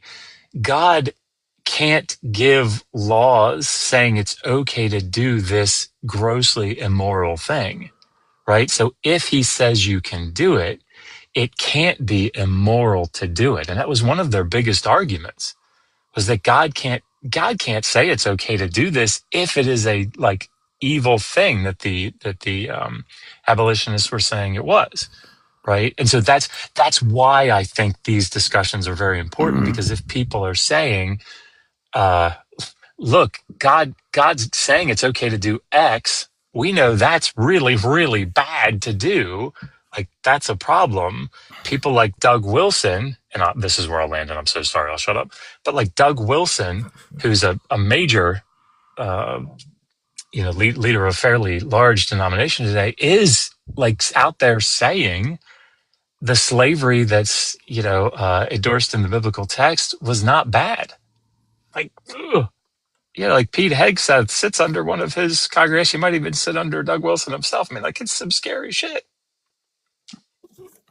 Yeah. So scary if you don't want slavery coming back. Right. Sure. I would love to keep talking about this, because you obviously, slavery is terrible, and I'm not like saying, I hate to debate something I don't know about and I haven't studied, especially against people that like, you're going on live for that. But at the end of the day, this is a theological debate that obviously people will go both ways and argue to the death. And for someone to not even know or have studied these scriptures at all to debate that is just ridiculous. But at the end of the day, I do believe this is all we're not supposed to know and understand everything, but I would make the same argument. The culture, everything was so much different back then. It was like when we would read about the Old Testament, it's a much more harsh and you wouldn't say unjust, but it's a more strict, I definitely say unjust. But at the end of the day, I'm not going to say agree to disagree, because I don't know. I haven't studied it. You know what I'm saying? I couldn't even come. Just go read it, man. Go read it and come back. That's what you're right. That's what you should do. But just go read it. You'll be an atheist in no time. First. If you hate slavery and rape, but if you hate slavery and rape, you should join teen atheism, because this is the manual on that shit. But I just, you're going against like what you're like in your live. You have these things listed up about God doing all these unjust things, but I can't even be in a live with you without you being like kind of an asshole when we're having a debate, but your live is about God, but you're doing the same thing. And it's like, how does that seem very, I'm not doing the same thing. And then you put words in my mouth at the end of the thing saying that I think slavery and rape is, that's just not true at all. No, I said if you're against those things, then you'll be an atheist in no time, because this is the manual for those. That's what I just said. I didn't say you're for slavery and rape. You're clearly not. That's what I'm saying. You're going to make a great atheist one day. You just need to go read the Bible. I think you need to take your time to articulate your argument, Mr. Cohen. Who is USA? Can you mute him? I brought him up on accident earlier, but anyway, Cohen, just go read it. We're going to move on. He's been waiting for a little while. So. I will. Hey, y'all have a good night. You said Ape, right? You too, man. Yeah. All right. Jason. Have a good night, Ape, or a good day, Ape. Love you, man. And who was I just talking to? Joshua? Yeah. Joshua, I'm going to follow you. It's nice talking to you, man. Yeah, good talking to you, man. PhD Hebrew Bible scholar. Here, I'll drop you back, Cohen. Have a good one, Cohen. Thanks, man. All right, USA, sorry you waited so long there. Are you a Christian? Salutations. Yes, I am actually of the Catholic Church, but first I wanted to say good morning. How are you? Howdy, howdy. We appreciate you waiting that long. There were a couple You've things I been wanted waiting to a say. while. Yeah, I go should ahead. preface this for a little bit that I am not a I'm not a theologist. I haven't read that much of the Old Testament. Really, I'm only here because I thought it might be fun. I am curious. Could you restate your main argument for this situation? For which one? Slavery? Sure. I suppose I could start with that. That's a pretty Or do you absurd just claim. That's a pretty absurd claim. Not so you love mama. That's all right. I was looking at the what? comments. So do you already know that the Bible endorses slavery, or do you disagree with it? I'm aware. Oh, well, I mean, if you agree it endorses slavery, then there ain't much point in reading it. I do mention that the concept of the Bible it was outlawed in the Catholic Church in about the 1700s. So there's that. Okay, so 1700 years after the Bible, Catholic finally got off the slavery train. Congratulations. In regards to that, I just consider it. Well, I'm gonna ask you a question. Whether or not God said that you can or cannot do it, do you think that people would have done slavery anyway? They broke his laws anyway, so probably. Yeah, I think of it more. It's like it would be the idealistic situation that if you own a cat, it doesn't knock anything off of your shelves. But if you tell the cat that, I'm not exactly expecting it not to, because you have to also understand that humans are incredibly frustrating creatures. Sorry, is something Yeah, wrong? so is God. Yeah. What do you? Yeah, In you what got one of the way? topics you actually disagree with up here? I mean, if you're okay with slavery, you're just okay with slavery. But, I'm not okay with slavery. well, you joined the religion that says it's okay, so I was assuming you was. I didn't say. The thing is, that's not really okay. It's just how it was at the time. And again, even if God didn't say you Well, it's could okay do it, with God. they were gonna do it anyway. So God said don't murder people and commit adultery, and they did that anyway. Yeah, What because was the humans are point in having frustrating. what was the point in passing laws in the first place if nobody was going to keep them? The Why point didn't of it bother? was to at least deter Yeah, they're just going to do some what they people want in to doing do. it. Fuck all these laws. That's like saying because people are gonna do well, yeah, that's in general how the world works. We say don't murder, don't steal, don't rape. And people do it anyway. Yeah, so what's the point in passing the laws? Well, that's how we live in society. Yeah. So in the society that God made for Israel, he says it's perfectly fine to own people as property, and keeping these laws are what's doing good and right in his sight. So in the sight of your God, slavery is good and right and just.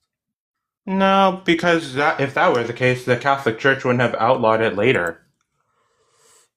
They outlawed it because they would have collapsed otherwise under the weight of law against God. Anyway, here I'll read it to you. Where we at here? So, oh, my bad. All right. I should mention that I'm not God really here says, to. "Be careful." God says, "Be careful to obey all these words that I command you, so that it may go well with you and your children after you forever, because you will be doing what is good and right in the sight of the Lord your God." So God doesn't pass laws that He doesn't think are good and right in His sight. And if God passes a law that says you can own people as property, then it's good and right in His sight. Hmm. How do I articulate this? I should also mention beforehand that I'm not painting this in a romantic light or expressing that this was actually that this was actually the greatest thing that ever happened, because I understand that it's a pretty cruel reality that this had to happen in the first place. But I can only really tell you how I see it, in that I think of it that this is God compromising with human nature that is inherently sinful, violent, greedy, and other such things. And like I said, if God didn't instill these laws, then they were just going to do it anyway. So They did do it when he anyway. is talking to yeah, they did it anyway. So we're making these laws. Yeah, but they weren't and breaking a expressing- law. It's not a sin to own a slave. They were. That's the thing. If he didn't say that, then they would have owned slaves anyway, and then did whatever they Oh wanted. my with God, them. dude, that is such a bad argument. That is so dumb to say. It's possible. That's why I kept saying, why? If that's the case, then why the fuck did he bother to pass any laws? Oh, they're just going to do what they want. I'm not going to waste my time with all these silly laws. They're there Like for a I reason, said, you know because that, right? that's how we live in society. We have laws so that Exactly. way So people God's know what the society laws was okay are. with slavery. God's society was. How do I articulate this? I understand that this is not very satisfying, so I'll just make one more comment and go, oh, the way Not it at all. is, God made this, said that it was something that you could do. That doesn't mean he has to like it. Because He otherwise, does again, like it. the He says Catholic all Church his would laws have are outlawed. good and right in his sight. That's why I read you that. And also why the Catholic God doesn't Church pass is laws he doesn't also, like. If God doesn't like something, he says don't do it. if God doesn't like something, he doesn't do it. But this is what I'm also saying about him compromising with human nature.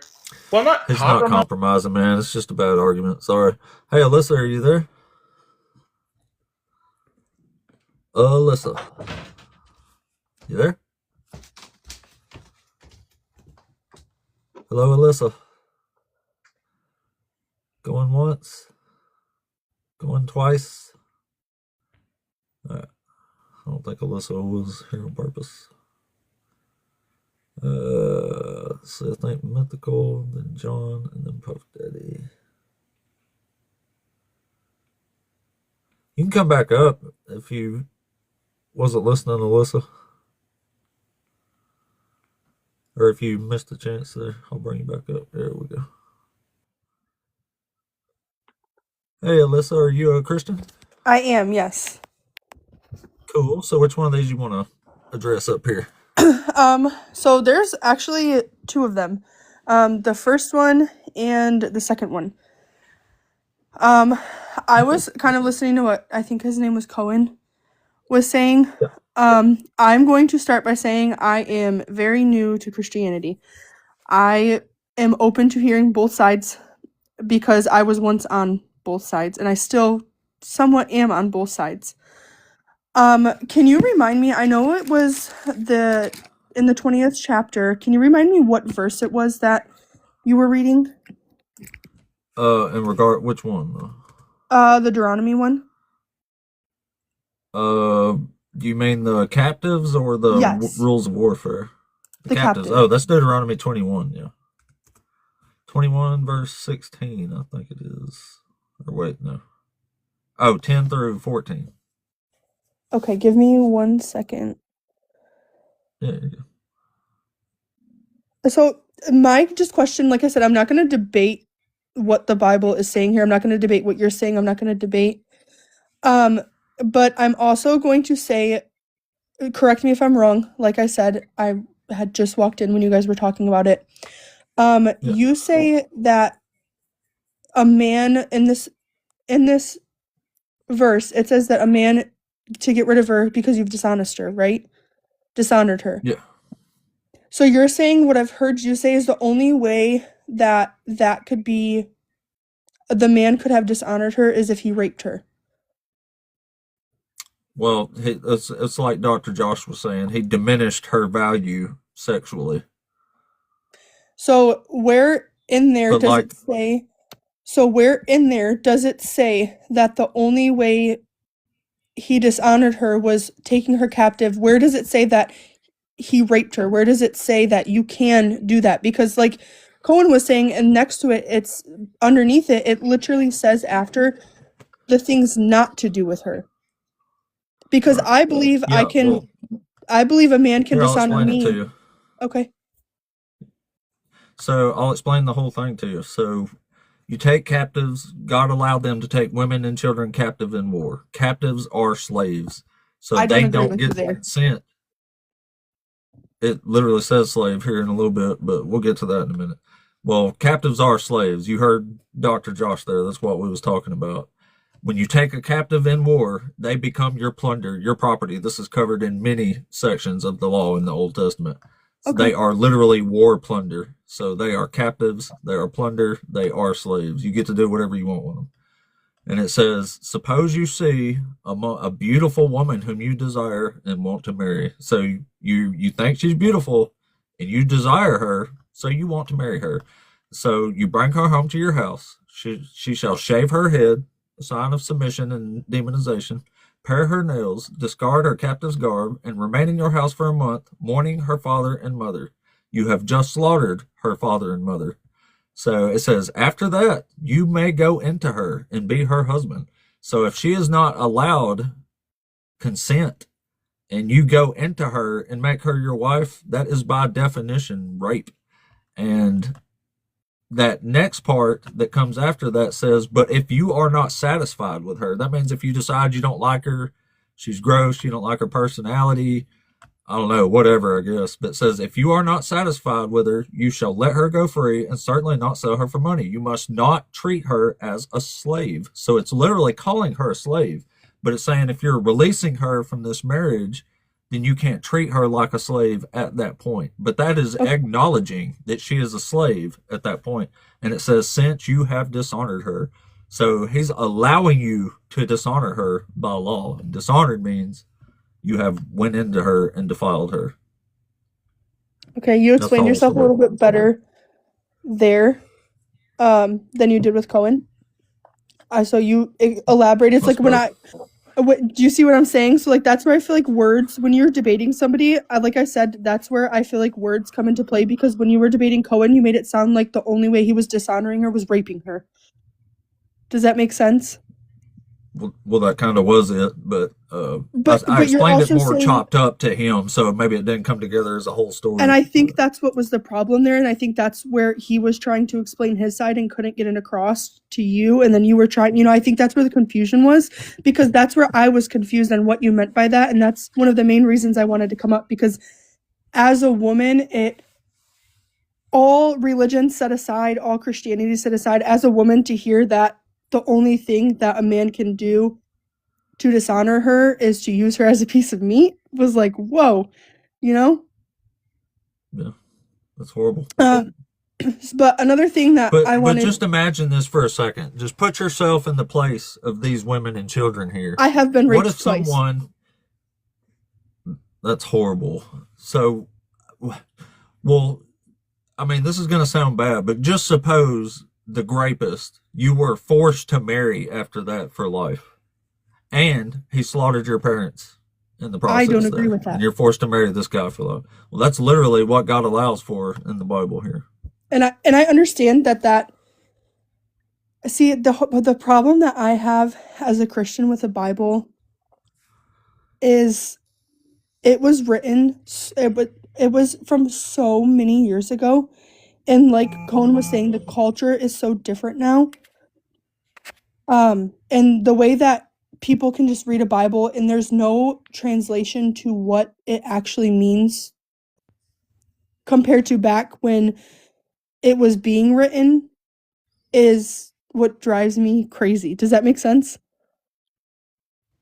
Well, I mean, sure, that's true. But I mean, these texts have survived a long time. And I mean, it's the law codes. It's what God says, and supposedly God doesn't change. God says to keep all these laws all the days that you live on this earth.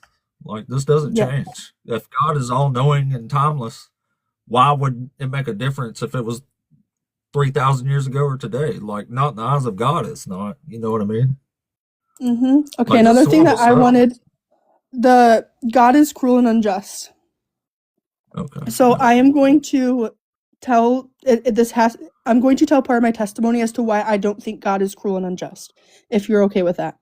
I recently... Well, you can, but I'm talking about in Scripture here, mostly. Okay, and that's fine. You can tell me. I will debate you based off of Scripture. I don't know a lot of Scripture, but I will tell you my life experiences, and you can debate with me off Scripture. And I can read the Scripture, and I can learn with you. Maybe I'll agree with you on some things. I'm not open to not agreeing with you. But I will debate with you. Does that make sense? Okay. So I recently lost my child, my baby, at 33 weeks pregnant on March 19th of this year. I am in spiritual warfare right now, whatever you want to call it, but I am in spiritual warfare. in the beginning, I thought God was cruel. Why did you decide to kill my baby? Why did you let this happen? Why did you let my baby die? I thought it was unequal that all these other women can go have children. I cannot have children. I've had one baby and she's 4 years old now. I thought that it was cruel. I thought it was unjust. I thought that, why are you doing this? Like, what was the point of putting a baby inside of me just to kill her at 33 weeks before she ever came into this world? I would have died, and I do not like saying this. I hate saying this. If if my child inside of me wouldn't have died when she did, and I wouldn't have gone to the hospital when I did, I would have died. So like I said, I'm new to this, but what gets me with Christianity is the way things happen, when they happen, why they happen. Does that make sense? Am I making sense? I mean, I guess I don't see how that's justice. I mean, I get you see it as I'm not lying. I can show like you. I'm would gonna have address the you would have comments died because too, everybody's but I saying I'm mean, like lying. that was medical doctors that saved you, not God. He would have just It let you die wasn't. if there wasn't a It doctor. wasn't, because my medical doctors were letting me die, because my medical was, I have a medical malpractice lawsuit. My medical doctors were letting me die. They were not addressing the things that were going wrong. That's probably because there's severe legislation in certain states about that kind of thing right now that's fucking it up, and whose women have unalived No, for no, so there exactly was that nothing wrong. situation, and because of If, these laws. And I personally, I find that disgusting, and okay, I well, don't hold on, think that should because ever be the case. So. 1 second, because my child died because of preeclampsia and utero growth restriction. So, one, preeclampsia is the placenta. It has nothing to do with something that you develop that is wrong chromosomally with the baby, that they cannot tell you that you should have a medical abortion at 12 weeks because they know this is going to happen. You can develop preeclampsia even after birth, after you have your baby. So it's not the laws that are stopping. The laws aren't what affected the doctors from catching this. My doctor decided that she was not going to pay attention or do the blood work on me because I was a 22-year-old healthy woman. So there, again, the political, do I agree with abortion? No. But as a rape survivor, there are certain things that I do agree with, because, again, this is where I struggle. I do not believe that a woman, like you said, who was raped by a man should have to live with a child that comes from Or rape. have to marry her rapist for life, maybe. That's And also that's something God orders. And that's where I struggle as a Christian, because I read it in the And Bible also, and I don't God doesn't seem understand to it. have much of a problem with abortion either. In fact, he has pregnant women put to the sword. He has children put to the sword. He has pregnant women ripped open, literally. Yeah, that's what, like I said, I'm very new. I'm learning. I'm on both sides of this right now. I'm interchanging between the two as I read the Bible. Like I said, I'm very, very new. But I just had to come up here and say, like, that's a way that I see that God is not cruel or unjust, because I would have lost my life. Well, I guess it's good that you rationalize it that way, in some strange way to say that. But I'm talking about in the Bible, though, and when I say just, I mean God is unaliving children himself that had nothing to do with what he's mad about, in harsh ways. Not only is he unaliving them, he's making them suffer first. I mean, this is horrible, horrible stuff. That's why I call God unjust, because he's punishing the innocent for the crimes of the guilty, and he's doing it in insane, harsh manners. Like, just a second. In Zechariah 14, it says, "See, a day is coming for the Lord when the plunder taken from you will be divided in your midst. For I will gather all the nations against Jerusalem to battle, and the city shall be taken, and the houses plundered, and the women raped." So, like, God orders this stuff on the constant in the book. Mm-hmm. Yeah, see, when same with what Cohen said, like the Bible that I'm reading the She Reads Truth Bible. I believe it's an ESV version. These things, these scriptures are not the same layout, and not, you don't, as someone who's reading my Bible compared to someone who would read your Bible, you don't comprehend the same thing that you're reading in your Bible. Well, man, I'm just reading the words. And this right here says the women are going to be raped on God's Can I order. ask what Bible you read? This is the NRSV UE, but it'll say the same thing in pretty much every version. Some of them do change these wordings to be a lot softer. But either way, it's going to say the same thing. Like, there's no running from it. It's all over the place. This ain't even an isolated incident.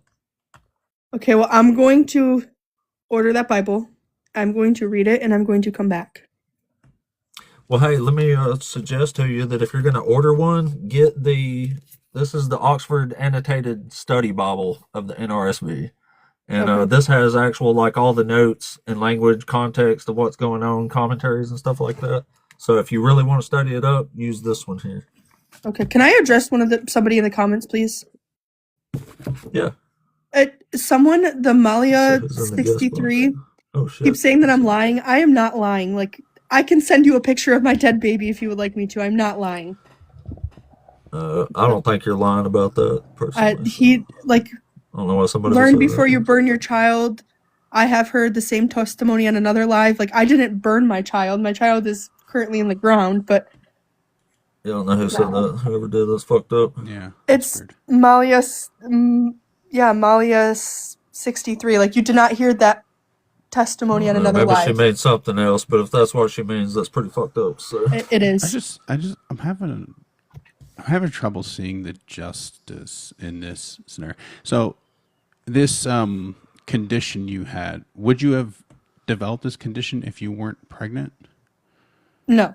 The one that would have killed you, right? So the claim here is that God is just because he caused you to get pregnant so that it could be revealed that you would get a deadly condition Not necessarily. that you wouldn't have had otherwise. No. So I do.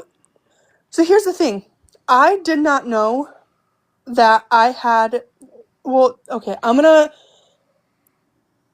had a daughter in 2022, and I did not get pregnant again until 2025. My mom dropped dead of a heart attack of 34. Heart problems run in my family. I believe that I was dealing with hypertension. It is not on the books with doctors. It is not. There's nothing to prove that I was dealing with hypertension other than what I may have had suspicions about now that I know that I have hypertension after preeclampsia. But no, preeclampsia was not something that I could develop before pregnancy.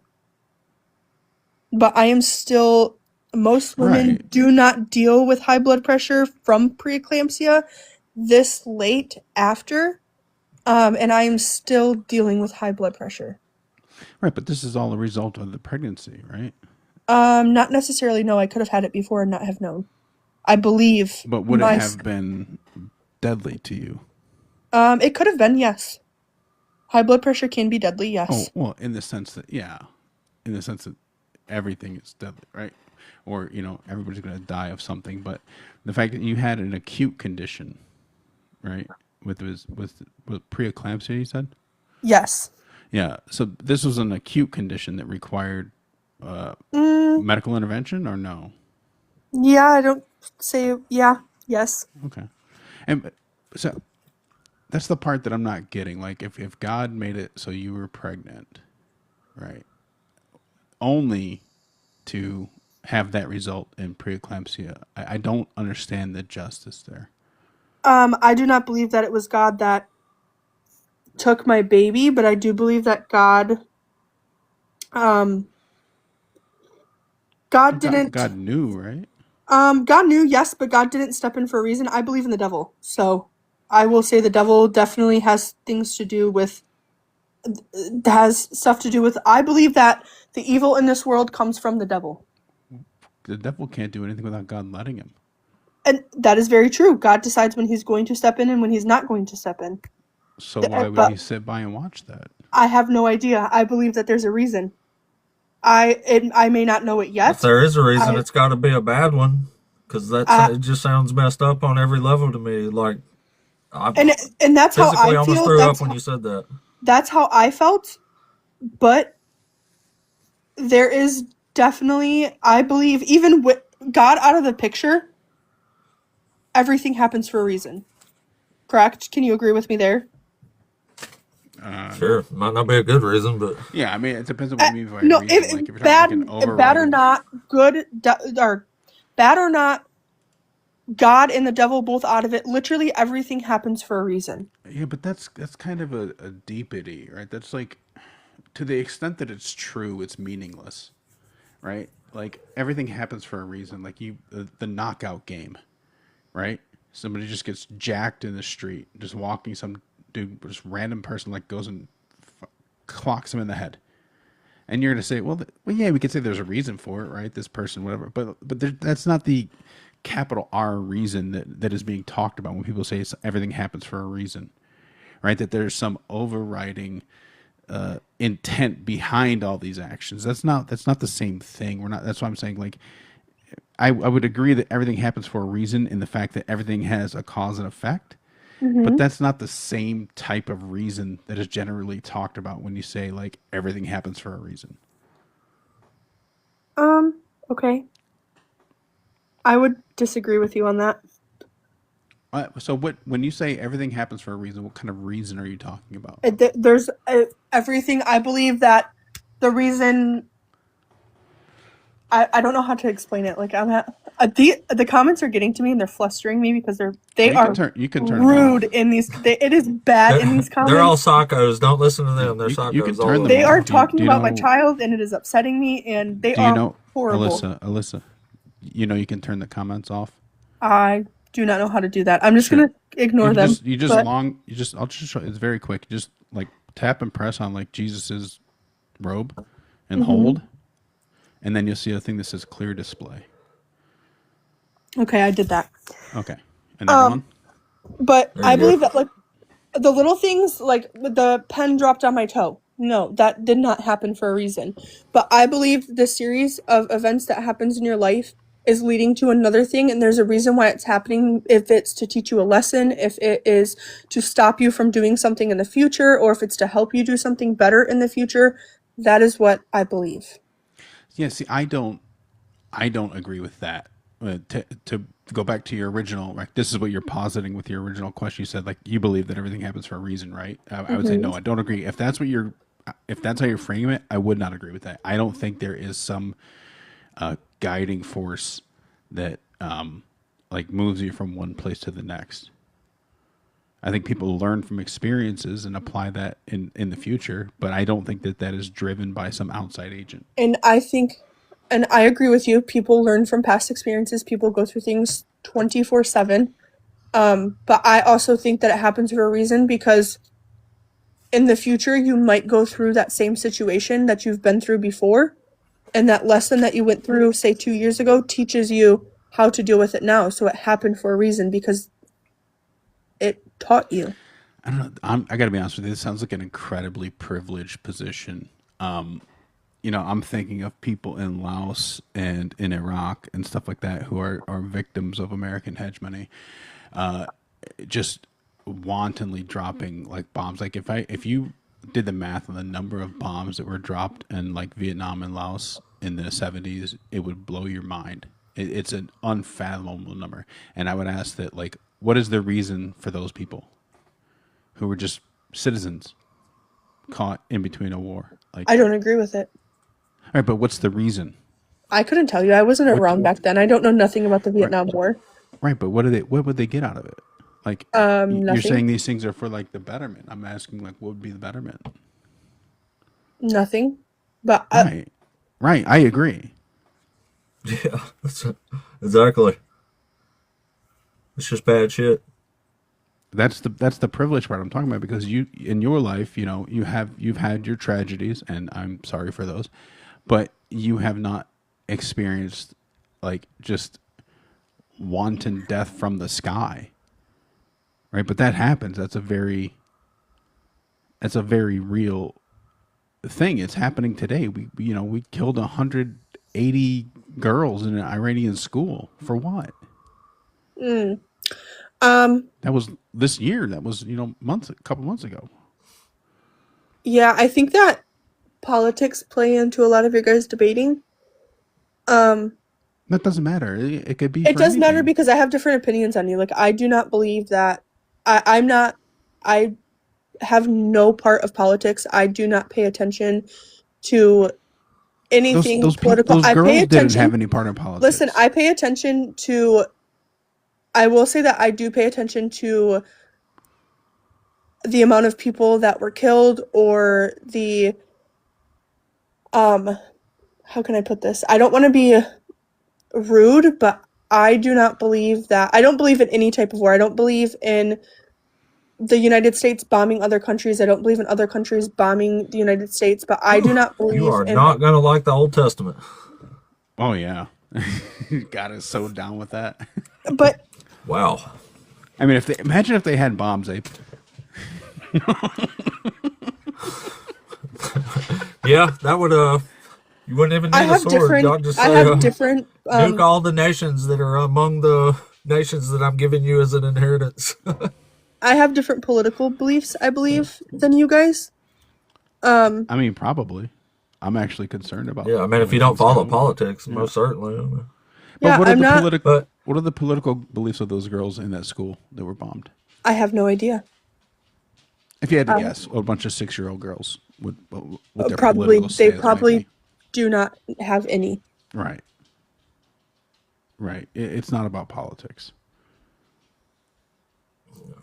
it's about money. America's history. Kick people while they're down for money. But I don't believe that the school. Are you guys referring to the school that was hit? I think it was like 2 months ago. Mm-hmm. And everybody Yeah. everybody said that it was the United States who did it. I do not believe the United States did it. Why would you not? Everybody believe said that? they did. Yeah. It was confirmed. Okay, so I haven't, like I said, I don't follow politics. I just don't. There was a time that everybody was saying Iran did it to theirself, and then there was everybody saying that the United States did it. So there's Yeah, that's a pretty common like apologist talking point when you're talking about like a war of aggression that like they did it themselves. Like Israel said the same thing about when they were shelling Gaza, that they were actually doing it themselves. Does that make any sense? yeah, It does. that they would do it themselves. No, Right. but Because it's terrorists. absurd. I believe terrorists have a different breed of anger and greed in their mind. Probably. What? I have. I don't know what you mean. But I mean, thanks I for heard coming the up, words. Alyssa. Yeah, read the book there and come back and talk to us after you've read some of this shit we know you're not going to like from the Old Testament. Okay. But we're going to move on and talk to Puff Daddy and whoever else this is here. But I appreciate you coming up, okay? Thanks for sharing the story there. Sorry people are psychos in the comments. But anyway, we'll try. We got Puff Daddy. Are you a Christian? Yes, sir. All right, just a second. Follower of Jesus. I'm assuming you're a Christian. Is that true? Yes, sir. All right, cool. So we'll try to go at the same time here since Mac's up here too. We'll call it a 2-on-2. Just try Yeah. not to interrupt too much or anything. Yeah, but all right, all right. Puff Daddy, you've been waiting the longest. So which one of these do you want to address, or what do you want to address? You go ahead. You give me one. I'll answer it. How about the justice part? Yeah, all right, yeah. You think God is just? Yeah, I think God is just. You can have So- different. Yeah. So do you think, like, just for example, do you think it would be an injustice if God punished a whole bunch of innocent people for what one guilty person did? And has that happened? Yeah. Yeah. Yeah, but you need to answer the question first. Well, yeah, but I'm also giving him a question because I'm not sure if what he's No, saying but is really. It doesn't matter. We can get to the example, but he needs. This is checking where you are. Like this is your basically your view of justice. All right, all right, So he gives Right. you this hypothetical, and then Yeah, you I'm can just follow it looking up for a with standard. actual Yeah. context. all right. Yeah. So would it be just to punish a large group for something a single person did? No, wouldn't be just. Okay. So do you want to read a story of that happening? Yeah, you can read it to me. All right. Let's go to Before you read, real quick, can I interrupt you if you don't mind? sure. You're reading in 1 Samuel 15, correct? No. I was gonna read the story of Achan in Joshua 7 first. Okay. Because usually when people talk about God being unjust, they usually go to, I believe, 1 Samuel 15, I mean, that's a When- good That's a example, but it popular doesn't story. fit what he gave. when God instructs Saul to go and what people claim is a mass genocide, but it's not. I mean, it's Oh, it what's definitely described is. in the We'll get text. to that in a second, guys. Save that, and then we'll let you cover that here in a second. Okay. So let me address Puff Daddies real quick. So in Joshua chapter 7, I'll just tell you or whatever, and if you think I'm wrong or something, we can read it. Yeah. But anyway, so Achan here in the destruction of Jericho and Ai, they're dedicating things to God, like people and plunder. So if anything is devoted to God, that's called harem in Hebrew. That means it belongs to God. You cannot redeem it. You don't get it back. That goes to God no matter what. So in the story here, Achan steals a robe and a bar of gold that is dedicated, devoted to God. So it's part of that harem, the offering to God, right? Yeah. And anyway, Achan is the one who took it. They lose the battle. God says, find the dude who did this. You're not getting victory until you find him. So the next day, Joshua finds out who did it. It's Achan. He admits it. So the punishment for this is that Achan, the one who actually took it, and his entire family, God tells them to set them on fire and then pile rocks on top of them. Whoa. And so his entire family was punished for what he did. Is that Could the we? Old, Oh, is that the Old Testament? Yes, Joshua 7. All right, all right.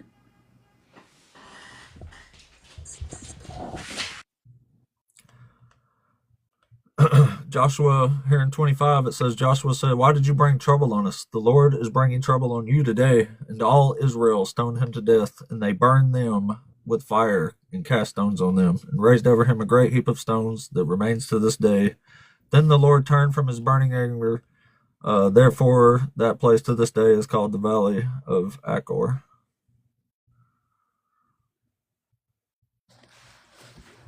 I'm gonna go grab the Bible real quick. May I address something real quick? I'd like to state, and I'm going to state this real respectfully, if you don't mind. Sure. You're kind of going out of context. If we go to Joshua chapter 6, starting with the destruction of Jericho, in context, what is happening here? Joshua, the Israelites, they've crossed the Jordan. They're going into the promised land that God promised them. They were in the wilderness for 40 years, right? Mm-hmm. And there's a bunch of nations that they have to conquer. Okay.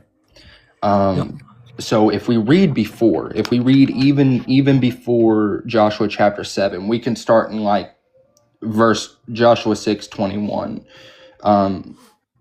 Even like in It's both Joshua same story. 7 verse, it goes directly. It goes together. Well, the point is that Achan here took the things devoted to God. It was a robe and a bar of gold, Right. and then they burned him and his entire family and stacked stones on top of him. But the thing Not out of is context, that's what happened. Right, in Joshua chapter 6, God tells them, don't take anything from these people, right?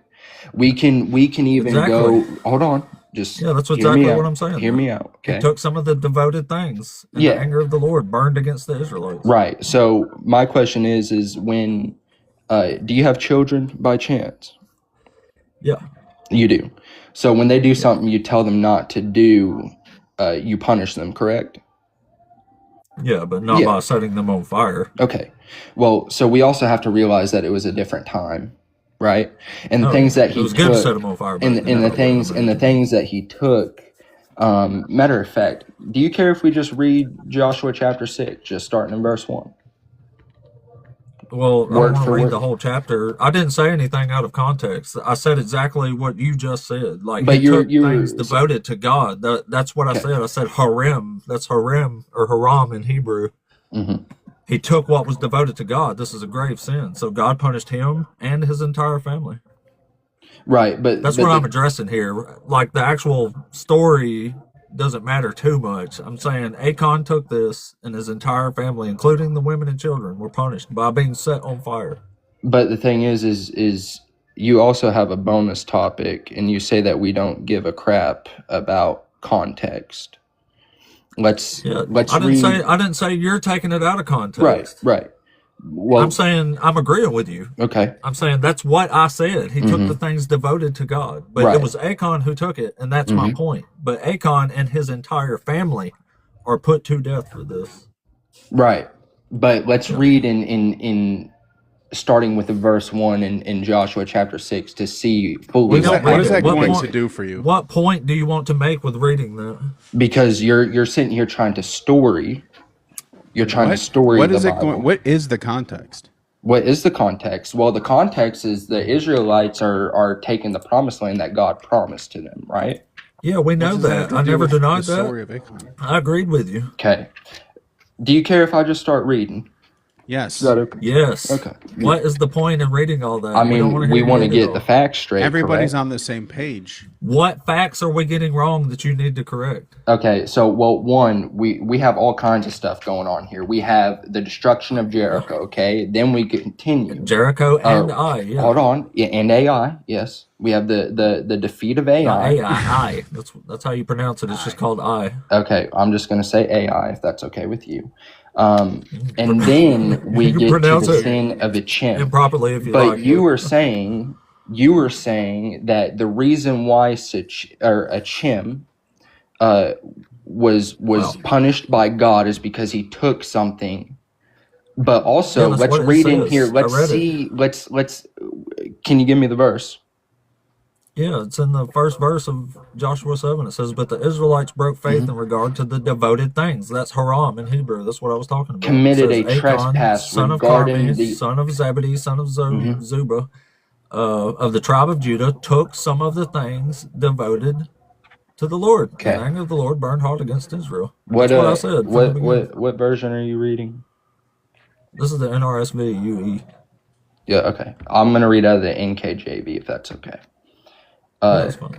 It says, "But the children of Israel committed a trespass regarding the accursed things of Achan, the son of Carmi, the son of Zabdi, and the son of Zerah, of the tribe of Judah, took the accursed things, so the anger of the Lord burned against the children of Israel." Yeah. They were accursed. Right. Oh, so part of the problem is that you just have a Devoted, bad yeah. translation. Do what? The part of the problem is that it's just a bad translation. That's not what the word means.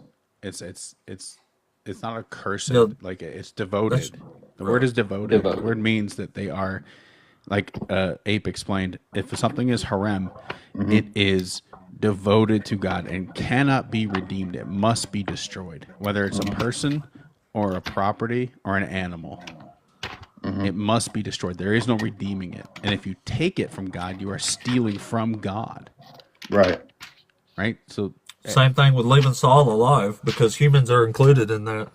Back to the Amalekite thing, that's what you were saying. That's why God was so pissed, and that's the law that Saul broke when he left King, whoever it was, alive. He took what was devoted to destruction. But the point is here, again, not about what he took. We know the offense was his. We're saying that Achan took the stuff, but his entire family was punished with him when his family didn't have anything to do with it. That's why we're calling God unjust here, because he's punishing innocent people with the guilty, and he said he wouldn't do that in Genesis 18. Could you read Genesis 18 for me? Well, that's just Abraham holding God to a standard of justice before he destroys Sodom and Gomorrah. He's saying, certainly you, the ruler of all the universe, will do what is just. Certainly you won't wipe away the righteous with the wicked. And what God verse says exactly? no. I would never do that. So Huh?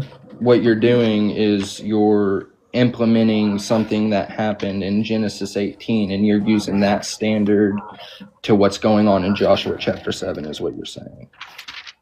Yeah, I'm relating them. Yeah. Okay, but it's two different, because we also obviously know what happened to Sodom and Gomorrah, hellfire and brimstone.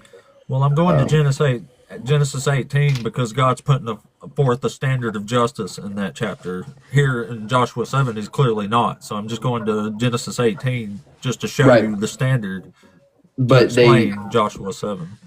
sinned against a just God. Well, Acon sinned When against God. God told the children, not just Acon, but the children of Israel, do not take anything. Correct? Yeah, that's a law. Okay. Yeah, that goes Okay. for all of Israel. Hold on. So we're going back to Genesis 18, and God obviously destroys Sodom and Gomorrah. Right. Okay. Why did he destroy Sodom and Gomorrah? It was destroying the wicked city. Right, it was wicked. Matter of fact, God sent two angels, I believe, 2 men from heaven, and the people of Sodom and Gomorrah went to Lot, which was Abraham's nephew. Yeah, he got Lot out, right? Said, Lot. Yeah, exactly. So he did not wipe away the righteous from the wicked. The righteous people left. Hold on. But the thing is those men, they tried to sleep with the angels. Right? They said, let us know these. It's a nice way of putting it. Yeah. Right? Well, I mean, it's true. Okay.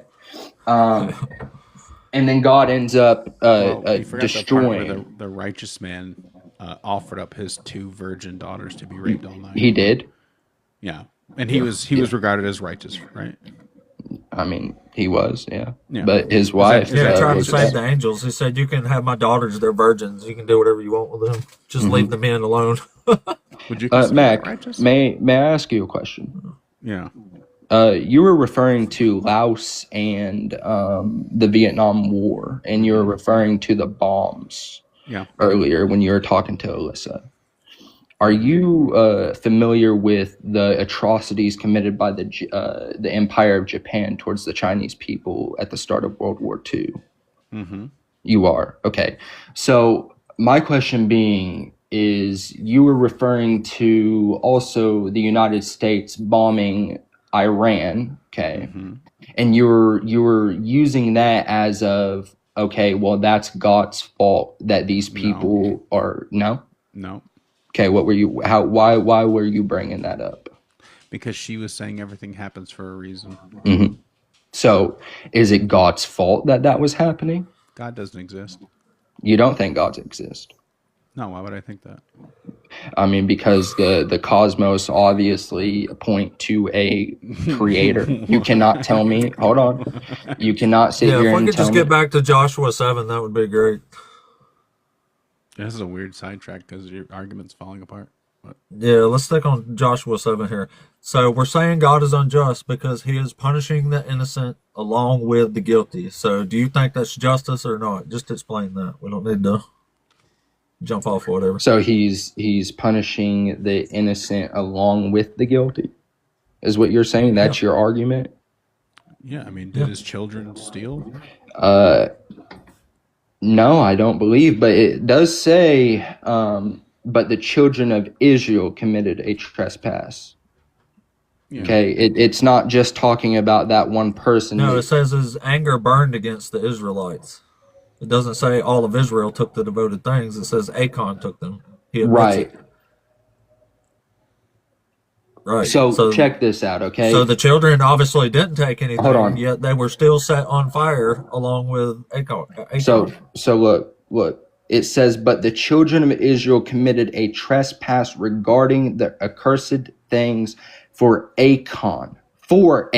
Not that Acon took. Acon took it. Nope. Stop. Hold on. It says Israel committed a trespass. It's not talking about Acon. It says for Acon. So Acon set these dudes up. Okay. Acon admits he took it. No. Look, check this out, bro. We're seeing it completely different here. It says for Acon. Okay, it don't say that Achan took it. Okay. It does. He admits it. Yeah, I don't know Achan why did you're take it. in What? denial of this. No, it says for Achan, the son of It- Carmi, the son I of know. Zebedee, the son of You Zerah, need to get to the of actual the tribe part of of where Judah. they find Acon, Yeah. bring him forward, and make him admit it. Oh, there's a word for this, Abe. I think it's context. Okay, you want me to continue to read? Don't you say that in here, Mac. I tried to tell you. We'll keep before. reading then. Okay, that's fine. Wait, Here, I'll just read hang on, it to you. hang on. It says hang on. Joshua. Real quick. Do you think the word for means like on behalf of? For? I mean, what do you think it means? It means because. Because, Yeah. Like they committed the trespass because Achan did this. That's what for means in this case. Oh yeah, actually, I could have explained that better earlier when I said his anger was against Israel, not against because of Acon. I could have said that Yeah. better. I mean, even verse 1 said that word is not like, it's not like he's mad at them for like on behalf. It means because of what he did. Because he took some of the accursed. I'm in the NKJV now. Because he took of the accursed things, right? It's literally saying like he did this, and so the anger of the Lord burned against the children of Israel. so hold on. Let's go back to the first verse real quick. We're on it, right? But it says, Yeah. but the children of Israel committed a trespass. Okay, is that saying, but Achan That's committed because a at this trespass? point, no, at this point in the story, they didn't know it was Acon. Okay. He's just mad at Israel because he doesn't know who did it. He says you have to go find who did Okay, it but- later. I'm but going to the thing- disagree with that. Hold on. God's all knowing. But he's not. Obviously though. not. In this book, he's not. But anyway, No. Stop. God's all Hold knowing. on, we're not In this deflecting book- off that yet. in We're this not book, going to he's God not. being We all don't have to go knowing. there. But the thing is, this so verse 1 is sort of a encapsulation of what's happening, right? It's sort of bringing you up to speed. Like it's saying, but the children of Israel committed a trespass regarding the accursed things for Achan, the son of Carmi, right? So it's literally telling you this is what happened. They committed sin. Here's how that trespass or sin was committed. And it gives you specifics on it, right? So it starts with a general statement and then goes into detail of what it actually was, right? That this person took these accursed things, right? It's saying the same thing, just more specifically. So this is not like a thing. This is, and again, this is just going to like support collective punishment. Like because he's mad at the entire group, right? For what this one person did, that would be unjust. Hold on. I'm looking in the Hebrew real quick, if y'all don't mind. I got my Strong's Concordance. Oh, great idea. That's perfect. Okay. So you're saying for is meaning because in this context, correct? Yeah. All right. First, let's look up the word accursed. It's going to be haram. Turns out we have a PhD Hebrew scholar right above you right here, follower of Jesus. Quote, Maybe he's got some input on this. allegedly. Hey, Josh, a big fan. Hey guys.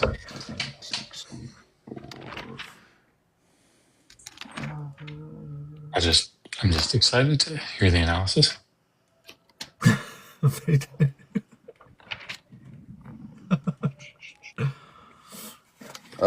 Mac, can I ask you a question while I'm looking for this? Why don't you believe in God? Oh, no, we're not going there. There's no evidence, but the short answer is there's no evidence, but let's stick to this argument.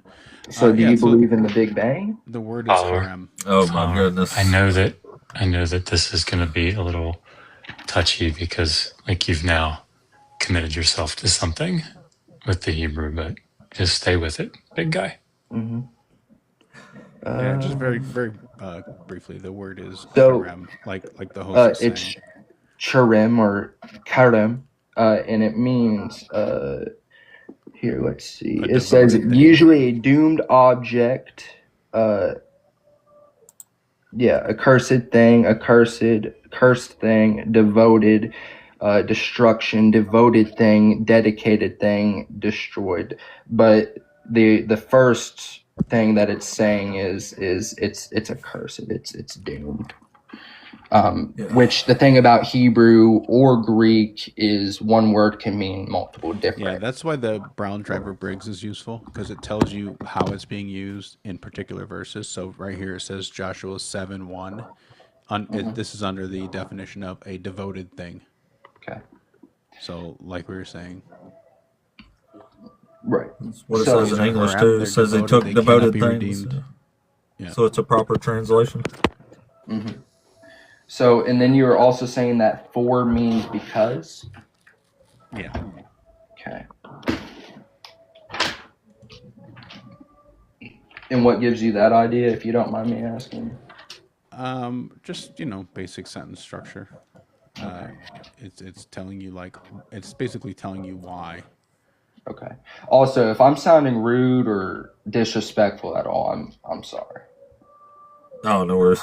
We'll get way worse than you. Oh, yeah? Okay. Also, may I ask another question while I'm looking for this?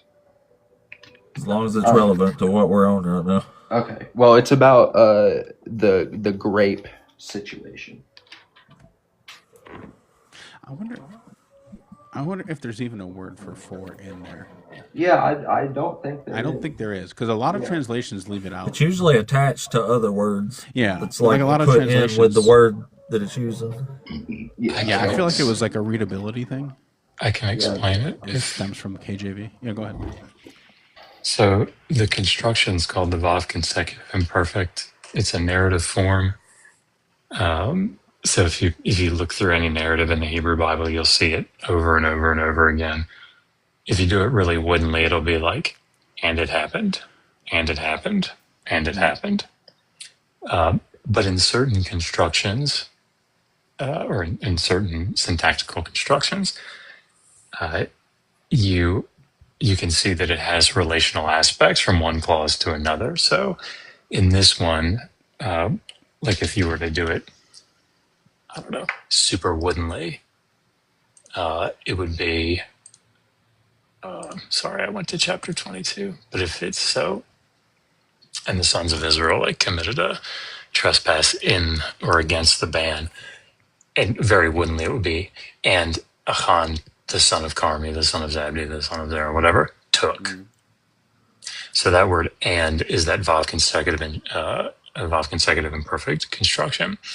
Now, the reason that translations, and there are lots of them, will have "for" or "in that," or it's sort of epexegetical, right? It's saying how did they do that? In that, for Achan did this. That's how it happened. So. Here's a good example right here too. Yahweh is Yod, Hey, Vav, Hey, right? But you can see there's a lamed attached to the word right here. That lamed, and those vowels make that for Yahweh. So it's actually two words in English right here, but it's one word in Hebrew. But that's Yahweh, and then lamed Yahweh, Yahweh, Yahweh, Yahweh. Can I in Joshua chapter 6 real quick, I want to read these two verses in here. Verse 17. And it says, "Now the city shall be doomed by the Lord to destruction, it and all who are in it. Only Rahab the harlot shall live, she and all who are with her in the house, because she hid the messengers that we sent. And you by all means abstain from the accursed things, lest you become accursed, when you take off the accursed things and make the camp of Israel a curse and trouble it." But yeah, hold on. Just verse 19, let's continue real quick. It says a couple verses. Yeah, I mean, a couple of verses could be 2, 3, 4. No, couple's 2. I don't know how this is relevant anyway. 3 or 4 is a few. But we Okay. all trying to get understand you to this. answer we punishing understand innocent people is Okay, just because I justice, tell you I'm going to do something unfair doesn't make it fair when I do it. but the thing is in verse 18 here, it says, "And make the camp of Israel a curse and trouble it." Okay, so he tells them, look, this is the thing is, is he says, if you take any of this, bro, not only are you bringing it upon yourself, but you're gonna bring it upon your brothers and your sisters and your family. Again, if I tell you I'm going to do something unfair, it doesn't make it fair when I do it. Exactly. Okay, but the thing Yeah, is we're not concerned with what God told them. We're concerned that innocent people are being set on fire, children, for what a guilty man did. That's the issue here. okay, but did God not tell them and make the camp of Israel a curse? No, So God that don't said make it is unjust to punish the son for the sins of the father. God said not to do that, and here he's clearly doing it. what verse is that you just quoted? What's that, Deuteronomy It's in 24? Ezekiel 18, it's in Deuteronomy 24. Deuteronomy 24. Yeah, Deuteronomy 24:16. Parents shall not be put to death or put to death for their children, nor shall children be put to death for their parents. Only for their own crimes may persons be put to death. Only for their own crimes may persons be put to death. Okay, so with that logic, if I commit a crime that is punishable by death, and you were with me but did not commit that crime, you should not be punished for that crime, but I should be punished, correct? Yeah. Okay. So I want to go back to this verse, guys, because the thing is, you guys are saying God is unjust because he not only did he kill or set fire to a chin, but he also set fire to his children and his whole entire family, right? But if God told them, don't take this stuff lest you become accursed, right? And you make the camp of Israel a curse and trouble it, don't take it unless, and that will happen.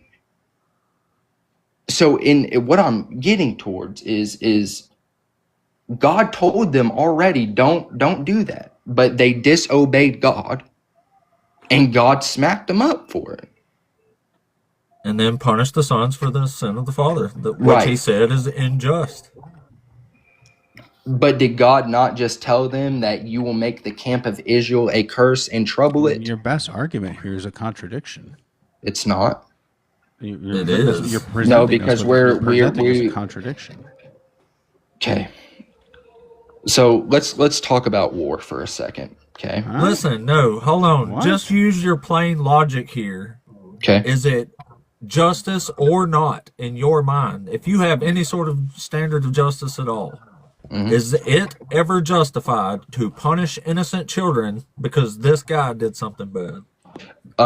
Based off of what God told them, well, Joshua or God through I'm Joshua asking you, told them not here, God. I'm telling. I'm Well, asking I'm going you. to use the word of God because I base my moral values I'm off the word asking of you God. to use your brain. We already know what God thinks. Okay. Well, in this situation, God was just because He told them Okay, not so to can do you it. state that as a Christian, God was justified in burning innocent children? I'm not going to state that God is justified. State it in out burning loud. You innocent- just said it. I Why will would not. you have? Nope. Why You said won't you he's say Nope. it? just. Nope. You You said he's guys are just. gaslighting me. In this I'm not instance, gaslighting you. based It's what you just hold said. on, stop. In this instance, based off of what God told them in the previous chapter, okay, He told them abstain from accursed things, And lest then what you happened? become accursed. Stop. And Lest then what you happened? become Yeah, you, accursed not everybody when else. you take Yeah. the accursed things And then what make happened? the camp of Israel a curse and And again, trouble if it. I tell you I'm going to do an unfair thing, it doesn't make the thing fair when I do it. Right, but Right? is that Exactly. So unfair? if I Because tell you I am going to do something that I said should not be done, like you did in Deuteronomy 24, if I tell you that I'm going to do something that I myself said should not be done, how am I not hypocritical? I mean, so in this instance, Achim took when God told him not to We take. understand correct? the crime.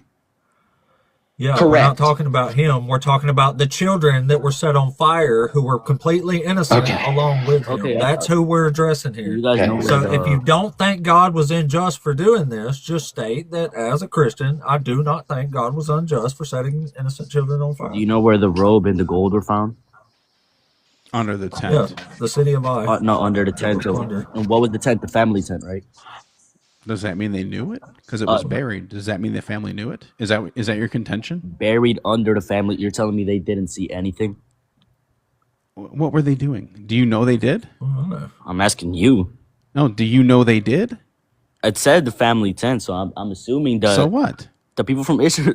You never That's a nice hid assumption, stuff but in don't say you never that. hid stuff in your parents' house that they didn't know about. No, I'm a good kid.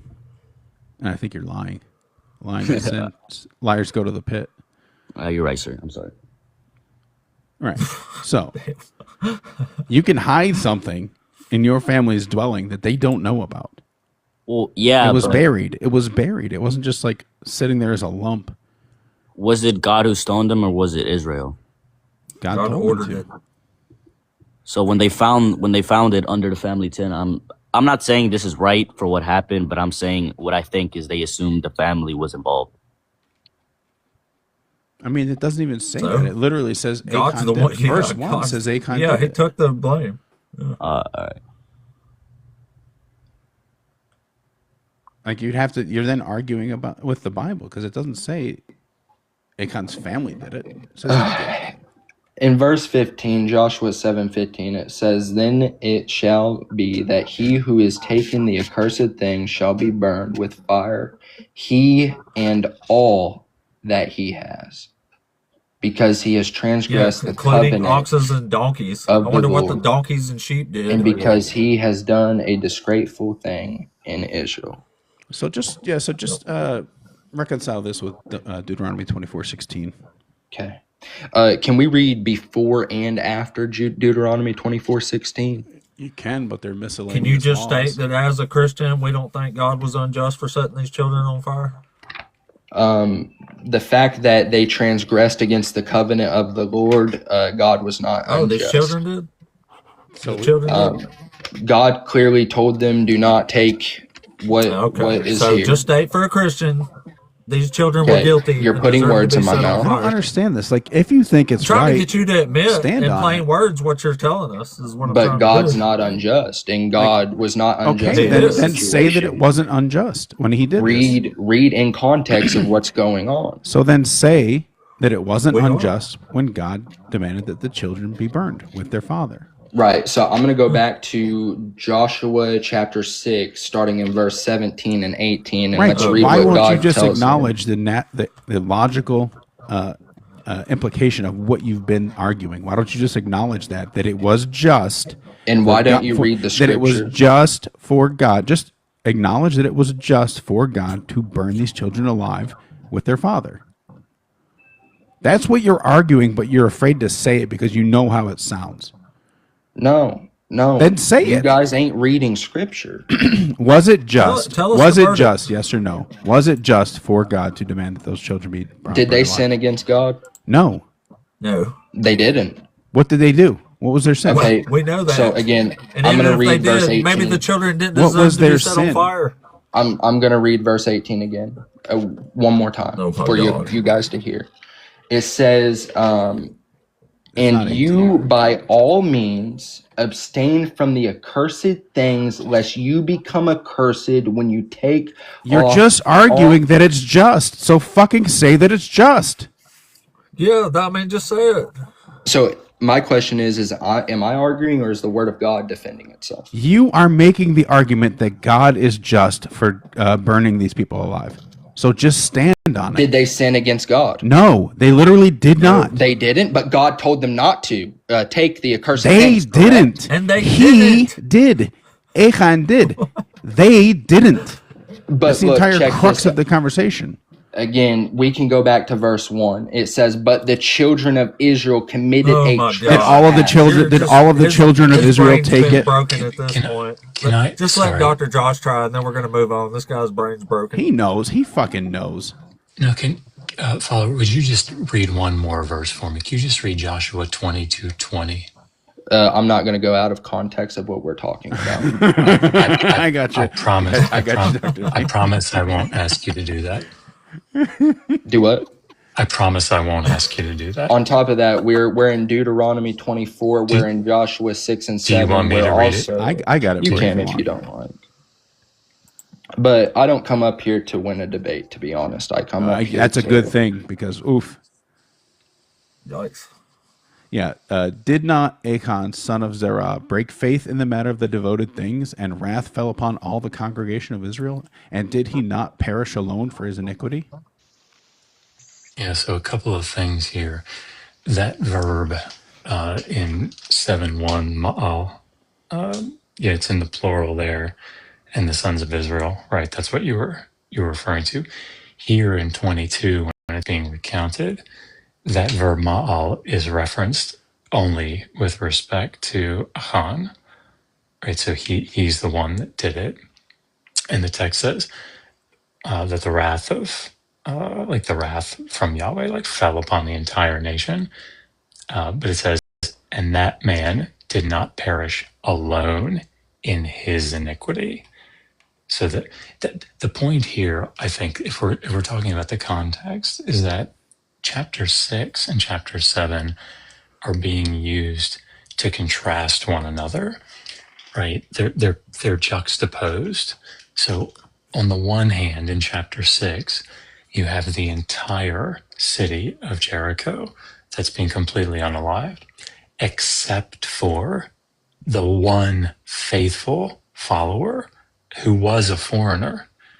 And because of her faithfulness, she was saved, and that salvation, as it were, was extended on her behalf to her entire family. It's not that her family did anything. They just received the effect of that. It was extended to them, even though they hadn't done anything to deserve it. And that was for a foreigner. So the foreigner was faithful to Yahweh. Chapter 7 begins contrasting Achan with Rahab, the foreigner's faithfulness. Achan, being a part of the chosen nation, who should have acted faithfully, does the opposite. He acts unfaithfully. And because of that, that effect extends to his entire family. And it's just the opposite. It's a negative effect, right? So these two people are like case studies in the narrative that are being contrasted with one another, juxtaposed in order to contrast them. If you do well, God blesses people on your behalf, right? If you do unfaithfully, God, fucks people up on your behalf, right? It's this sort of group, this group guilt. And again, 6 is showing how a foreigner who was under the ban can receive mercy, and the Israelite who should have acted faithfully acts unfaithfully, and God still fucks them up just as much as he would fuck up, his enemy. I don't know. Hopefully that makes sense. Can I add on to that? Is that okay? Abe? Please do, Logos. Go ahead. Yeah, welcome up, buddy. Hey, thanks. So this is kind of like a soft plug, but what you guys are talking about, I'm looking at my Bible software, and I'm going to just say it in my own words. So there's a concept, and Dr. Josh, back me up if you want. It's called corporate solidarity. It was coined by a guy named H. Wheeler Robinson. And the concept of corporate solidarity in the ancient world is that you have this figurehead, or you have this head representative, and that head representative of that household, their actions could determine the fate of their entire household. Now I'm looking on my Bible software. I'm gonna read a little excerpt because it's talking about Joshua 7. So textual evidence from the Achan narrative in Joshua 7 demonstrates how one individual's transgression affects the entire Edah congregation. While the guy I mentioned, while Robinson's original formulation, it has been critiqued for overstating this. The social scientific reality of kinship-based liability remains a cornerstone of ancient and Eastern and legal thought. So I think what's happening is with the guests, because we live in America, because we live in the West, right? Like we have this idea of individuality or individualism, and he probably maybe doesn't know that in the ancient Near East, your entire household could be judged off the action of one person. And the reason why God is doing that is because the God of the Old Testament or the God of the Bible has the same morals as the author, as the person writing the story. Quite the coincidence there. I would like to state, I clearly, I mean, we could read in multiple accounts in the Old Testament that you know, if what you were saying, God does judge entire households based off of one person's decisions. Is it God or is it the person writing the story down? So I'm gonna take that as you're an atheist, correct? Is it God or is it the person writing the story down? How can you differentiate? So I mean, we could go to 2 Timothy chapter 3 verse 16 and 17. How can you differentiate whether this is God making these decisions or this is the author? Again, all scripture is given by the inspiration of God. And that was written by an author, right? Not God. Right, inspiration of God. So how can you tell, right, when God is making decisions, like, for example, corporate solidarity, like, I can't tell whether, right, this is the morality of God or this is the morality of ancient Near Eastern people. Can you? Can you tell? I mean, did God not tell them to not take from the accursed things? Well, the person writing the story said this was God, but how do you know it was God? Because it says it was God. Because the author told you it was God? I mean, yeah. That's not a great standard, man. Yeah, just say you have faith, man. That's the I do terrible have standard faith, because actually. then you have to also believe then that the Quran is true. I do not believe the Quran. Matter of fact, the Quran was Why? written It says it's 600 true. years Blasphemous. after. But it says it's true. Okay, but the Quran also says that that you can prove that the Quran is true by looking at the Tanakh, which is the Torah, and Yeah, so what? the New Testament scripture, the Gospel. So what? So what? You can't say so what The because Quran says the it's true, so it's true. That's your standard. No, it's That's not. literally your standard. I refuse to believe the Quran. It's literally the same standard you have for the New Testament. It's not though. It's different. The Quran was written 600 years after the accounts of Jesus Christ. No, Theologos asked you, how do you know? And you said, because it says so. By faith. Faith Right, being there the you substance go. of things Okay, hoped there you for. go. Yeah, faith. Also, a terrible way to establish truth. You know, atheists have more faith than I have. Literally, right? no. I don't Yes. put faith in anything. Yeah, Yes, atheists to beat believe Christians in in nothing. everything. We got more faith than y'all. We got more logic than y'all. We got more morals than y'all. We beat y'all at everything, literally. Yeah. May I ask you a question? Is faith a good thing to have or a bad thing to have? I believe faith is a very good thing to have. So atheists because- are better then, in No. your estimation. No, because you What? put your faith in nothing, and I put my faith in an all-powerful and But I have almighty more God. faith.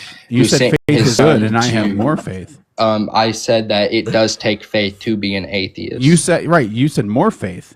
No. You No, said it takes more faith. You literally said more faith. Some atheists have more faith than Christians to So they're believe better in than nothing. Christians because having faith is good. No, because you believe in nothing, and I believe in an all-powerful God. Oh, so faith Jesus itself says the is faith not of a mustard good. seed can move a mountain. Yeah, We have that's way more than factual. y'all. That's factual. Matter of fact, the Bible says that And God do you gives have the to faith the each- size of a mustard seed? Me? It's God. The Bible says that He has given me the measure. Do you of faith. have faith the size of a mustard seed? Yeah, I do. Can you move a Hyundai? I can move anxiety. I had anxiety. I had depression. Are those I had mountains? addiction. Are Those those are mountains in mountains? my life. I've had health Oh, issues. so this was just that a I've metaphor. prayed. No, This is just a metaphor. No, I believe 100% if somebody believes they can move a mountain by the power of God. Yeah. You think so? Could you try that? Can you Me? move this hat off my head? I Oh, just yeah. I There want you to go. state that I moved the Hyundai Sonata before, like in Bozeman. Did you have a key? Stormy Sea. No, it was Stormy Sea Blue. I just kind of pushed it with the tires. So quite the miracle. I'm gonna do the video. You said that God condones rape. Yeah, but before we get too far off, can we go back to the main point and can we just conclude on what we started on? And you just state, as a Christian, you thought God was justified in setting the kids on fire for whatever reason. I'm not going to agree about setting kids on fire, but Why? in this So you don't think God situation, was just or it's justified? not? Which one is it? again, God told them not to sin, and they sinned against an almighty and all-powerful The kids creator. didn't sin. Well, then Kids it was didn't sin. just, right? It was just for them to burn. I told you all what I Right, just they said. were warned. We're just going Okay. we're going strictly with your logic now. They were warned. We got you. Well, he just admitted it. he God was did? just and set the kids on fire. Oh, he was just. Okay. I never said he was just in setting kids on fire. I said Was they he sinned unjust? against God. Was They he sinned unjust? against Unjust, God. yeah. Was he unjust? Okay, so I have a question. No. So they No, sinned this is a against binary. God. This He is a was justified binary. in setting them on fire, right? Again, I just said that they sinned against an almighty Was creator. it just or Okay, unjust? so it of was God? justified then. Yeah. They sinned against an almighty creator. Was it just or unjust of There God you to go. burn them? They sinned him It's against amazing you an ain't got the almighty courage. It's Just weird that you're say it. spinning out like this. You can't even stand by your point. I'm standing Just by say my it. Have point some as courage. in they, Not. they If you were standing by it, sinned you would say against yes, an it was almighty just. creator. If you were standing by And it, God is you would just. actually have the balls to say Well, I wanna hear yes, you say it it now. was just. It's 100 of people. Right. They sinned against an almighty creator. And that is therefore, God. Therefore what? He was justified They in were setting them on punished. fire. Therefore were they they, were were they punished. punished? Were they punished justly or unjustly? Me? I mean, again, let's go back to No. It's a what yes. God It's a tells yes. them. Were they punished justly? God told them don't take, and Were they took, and punished God justly? judged them. God Were they judged punished? them righteously. Were they punished justly? Yes or no? God judged them righteously. Okay, then it was just punishment. It was a righteous judgment. Right. Why don't you Righteous have is no just, courage right? at all, man. Say what you mean. Do what? Yeah, say what I'm you telling mean. you I what I said mean. you have no courage. Say what They you mean. sinned Say God against was God. justified If it's in setting righteous- them on fire because they sinned against God. Did they sin against God? Righteous? No, they did not. Say They it. did Righteous- not. No, they God literally told them didn't. not to take, and they took. Correct? Not Say they. it. One person took. No. They it took- says the they children took of it. Israel committed a trespass. They took it. Say it. The children Say God of was Israel justified committed a in setting them on How fire. many children of Israel because- took it? How many? Yeah. I mean, it says the children of Israel. So how many? In one taking, the children of Israel were judged because the fact of the matter is God told them Did do not did take. Achan's children take the Here, harem?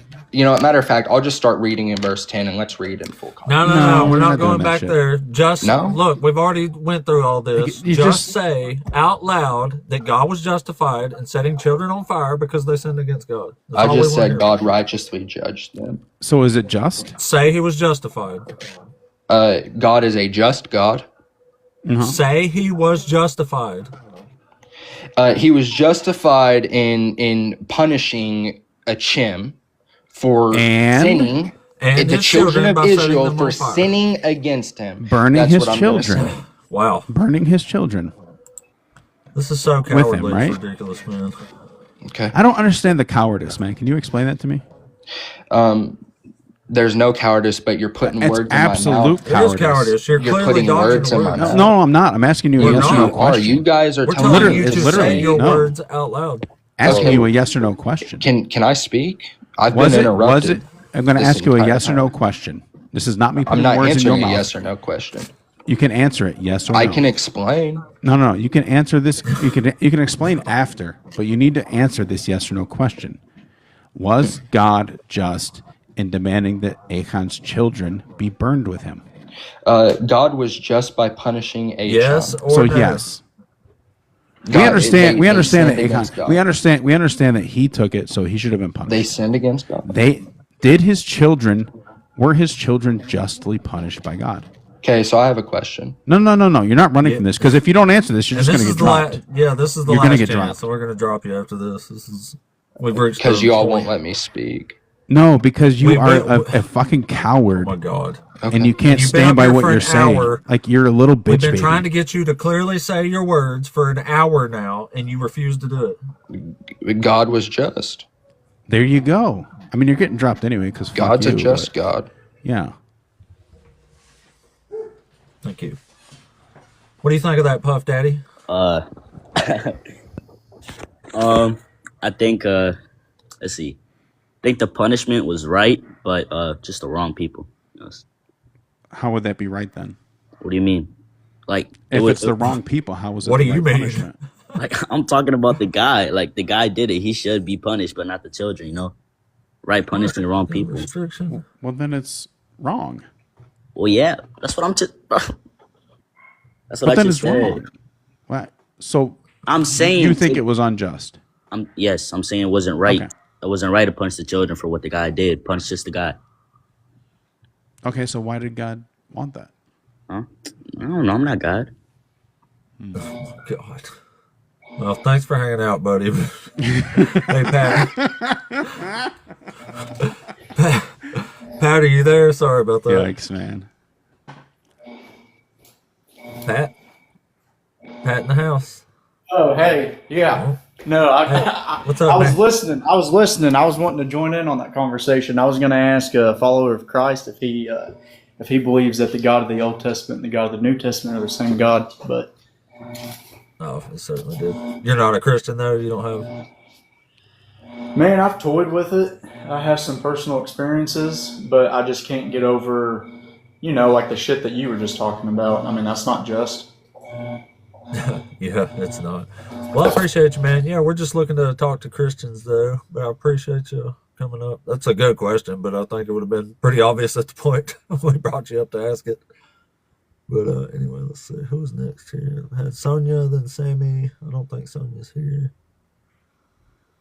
What do we got? Let's see. Sammy.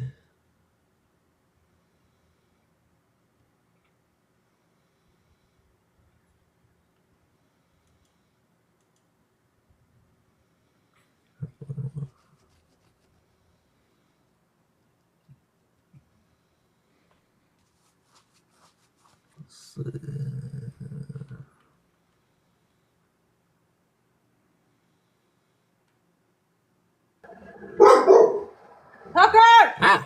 No! Oh, Go to your place and sit down. Tucker. Go lay down. Quiet. No.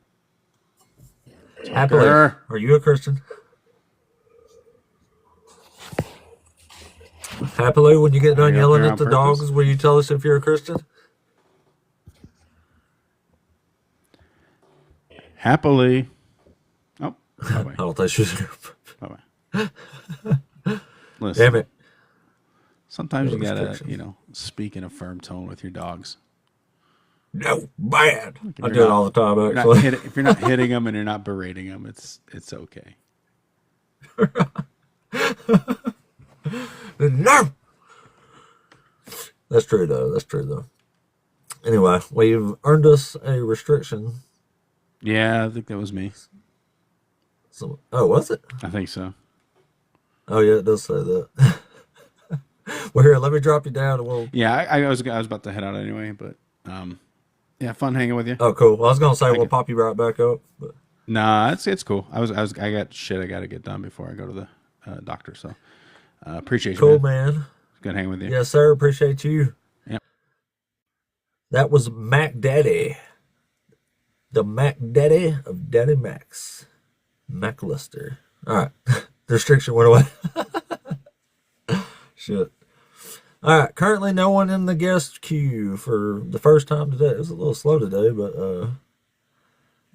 slow at first anyway. But the queue is open for the first time. So if you were waiting and you want to come back up, oh, no worries, Dr. Josh. No worries. You don't have to explain. No need at all. Theologos dropped too. I wish he'd have finished his thought. He's badass, man. Theologos is awesome. Anyway, let's see. Maybe I should. That'd probably be alright, I guess. Yeah, I figured. You didn't say too much. No worries, man. I figured.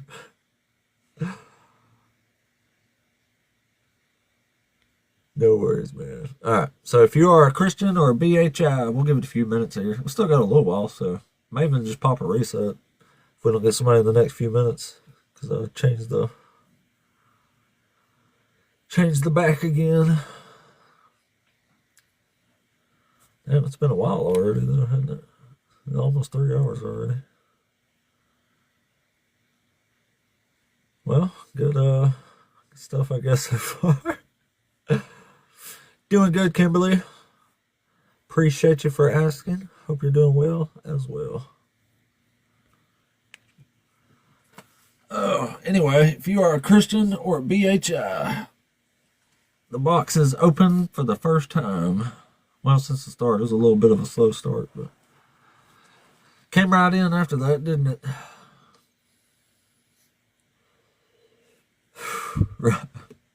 Right, yeah. Anyway, Christians or BHI. And it's about average right now. It's not too hot, I guess. Not too hot, not too cold. It's just right. Like the porridge. Shit. Anyway, we'll give it a couple more minutes and then we'll... Actually, I might take a bathroom break and do a reset. And, it's been a really good live so far. Good attendance and all. They still out there. It's still raining a little bit here. So I want to sit out there since on the porch. Get condensations on my electronics and stuff.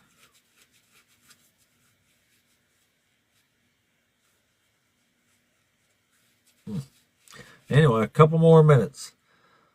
We'll do a last call this session for, oh, maybe we got somebody here. Let's see. Oh, are you there? Oh, hey, man. Hey, what's up, buddy? Are you a Christian? Yeah, I am, actually. Cool. So which one of the topics you want to talk about? Actually, I'm not Christian, I'm atheist.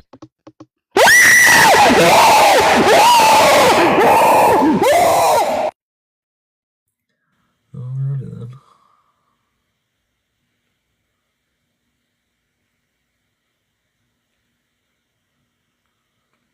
Go ahead and block that.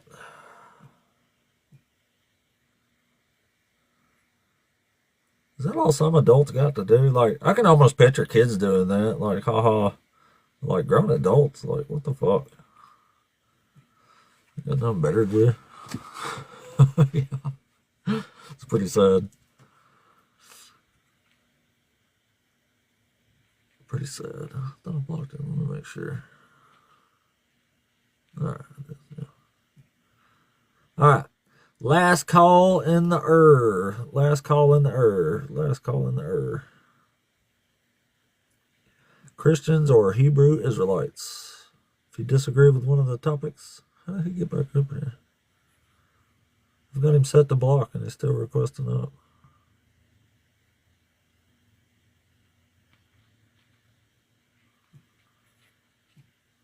That's weird.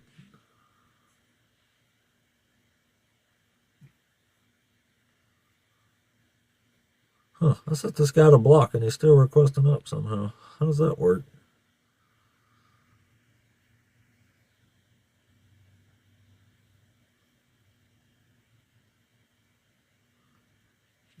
Huh, I'm almost tempted to accept his thing up here just to see if he actually comes up. I blocked him, but he's still there, still requesting up, too. Then again, it's not saying that.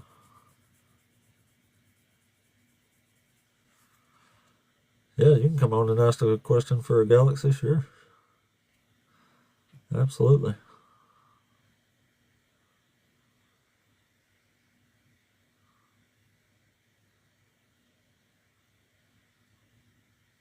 Oh shit, I wasn't playing. Come on up. Thanks for the galaxy. I appreciate the hell out of that.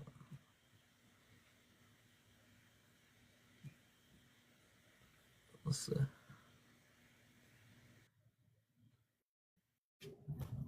Hi. Hey, thank you, love animal. Hi. I I like to love animals support. I too. like to support these. Your guys. I just have a very genuine question because I'm zero religious about anything, about any, any kind of religion. One thing, when they believe in God, until today, I've been wanting to ask you, to hear you guys ask the guests, one thing that God done for the humankind, like a little anything, saving life or whatever it is. I want to hear it, but none of you guys. I've been waiting for so long for the host to ask the guests how do they believe the things that they don't even know about heaven or hell. I just want to see what have God have done something for the humankind. I don't know, like That's be a great obedient, question, and I'll tell you what, I'll make a note of it here, please, and because I don't I know when, watched. but I'll spring it on somebody at some time there. I don't believe in these things, but I just want to hear you guys, like the host, like you, ask the guest questions. I want to hear their response. That's all. And I appreciate Yeah, you that's let me fine. on. I always support you. Don't No worry. problem. All right. Yeah, I appreciate that. I appreciate the All hell right. out of it. Thank you so I'll much. send you. I'll send you another one right now. Well, after you kick me off, I don't know how to get out. I never get on before. Okay, I got you. Just Thank you so much. This is very, very generous. I really, really, really, really appreciate that. Hey, big OWs for Love Animals, because we love animals, we love galaxies, and we love good questions, and that's a really, really good question. In fact, why don't that come up more? Like, what the hell does God do for you exactly? I mean, I imagine there's a very a wide variety of answers that might come there, like, oh, he brought me peace when I was in the slammer or something, something like that. But thank you so much, Love Animals. We love animals too. I have like 100 something of them. It's crazy to think about, really. Ask us what we got to do for them for humanity. All right. Yeah, maybe you'll be around. I'll ask them though. I made a note there. I think you've got the right to have me ask someone that. Yeah, that's awesome. W's. Thank you so, so much for that. I really, really, really appreciate it. Those help out a lot. Really help the channel.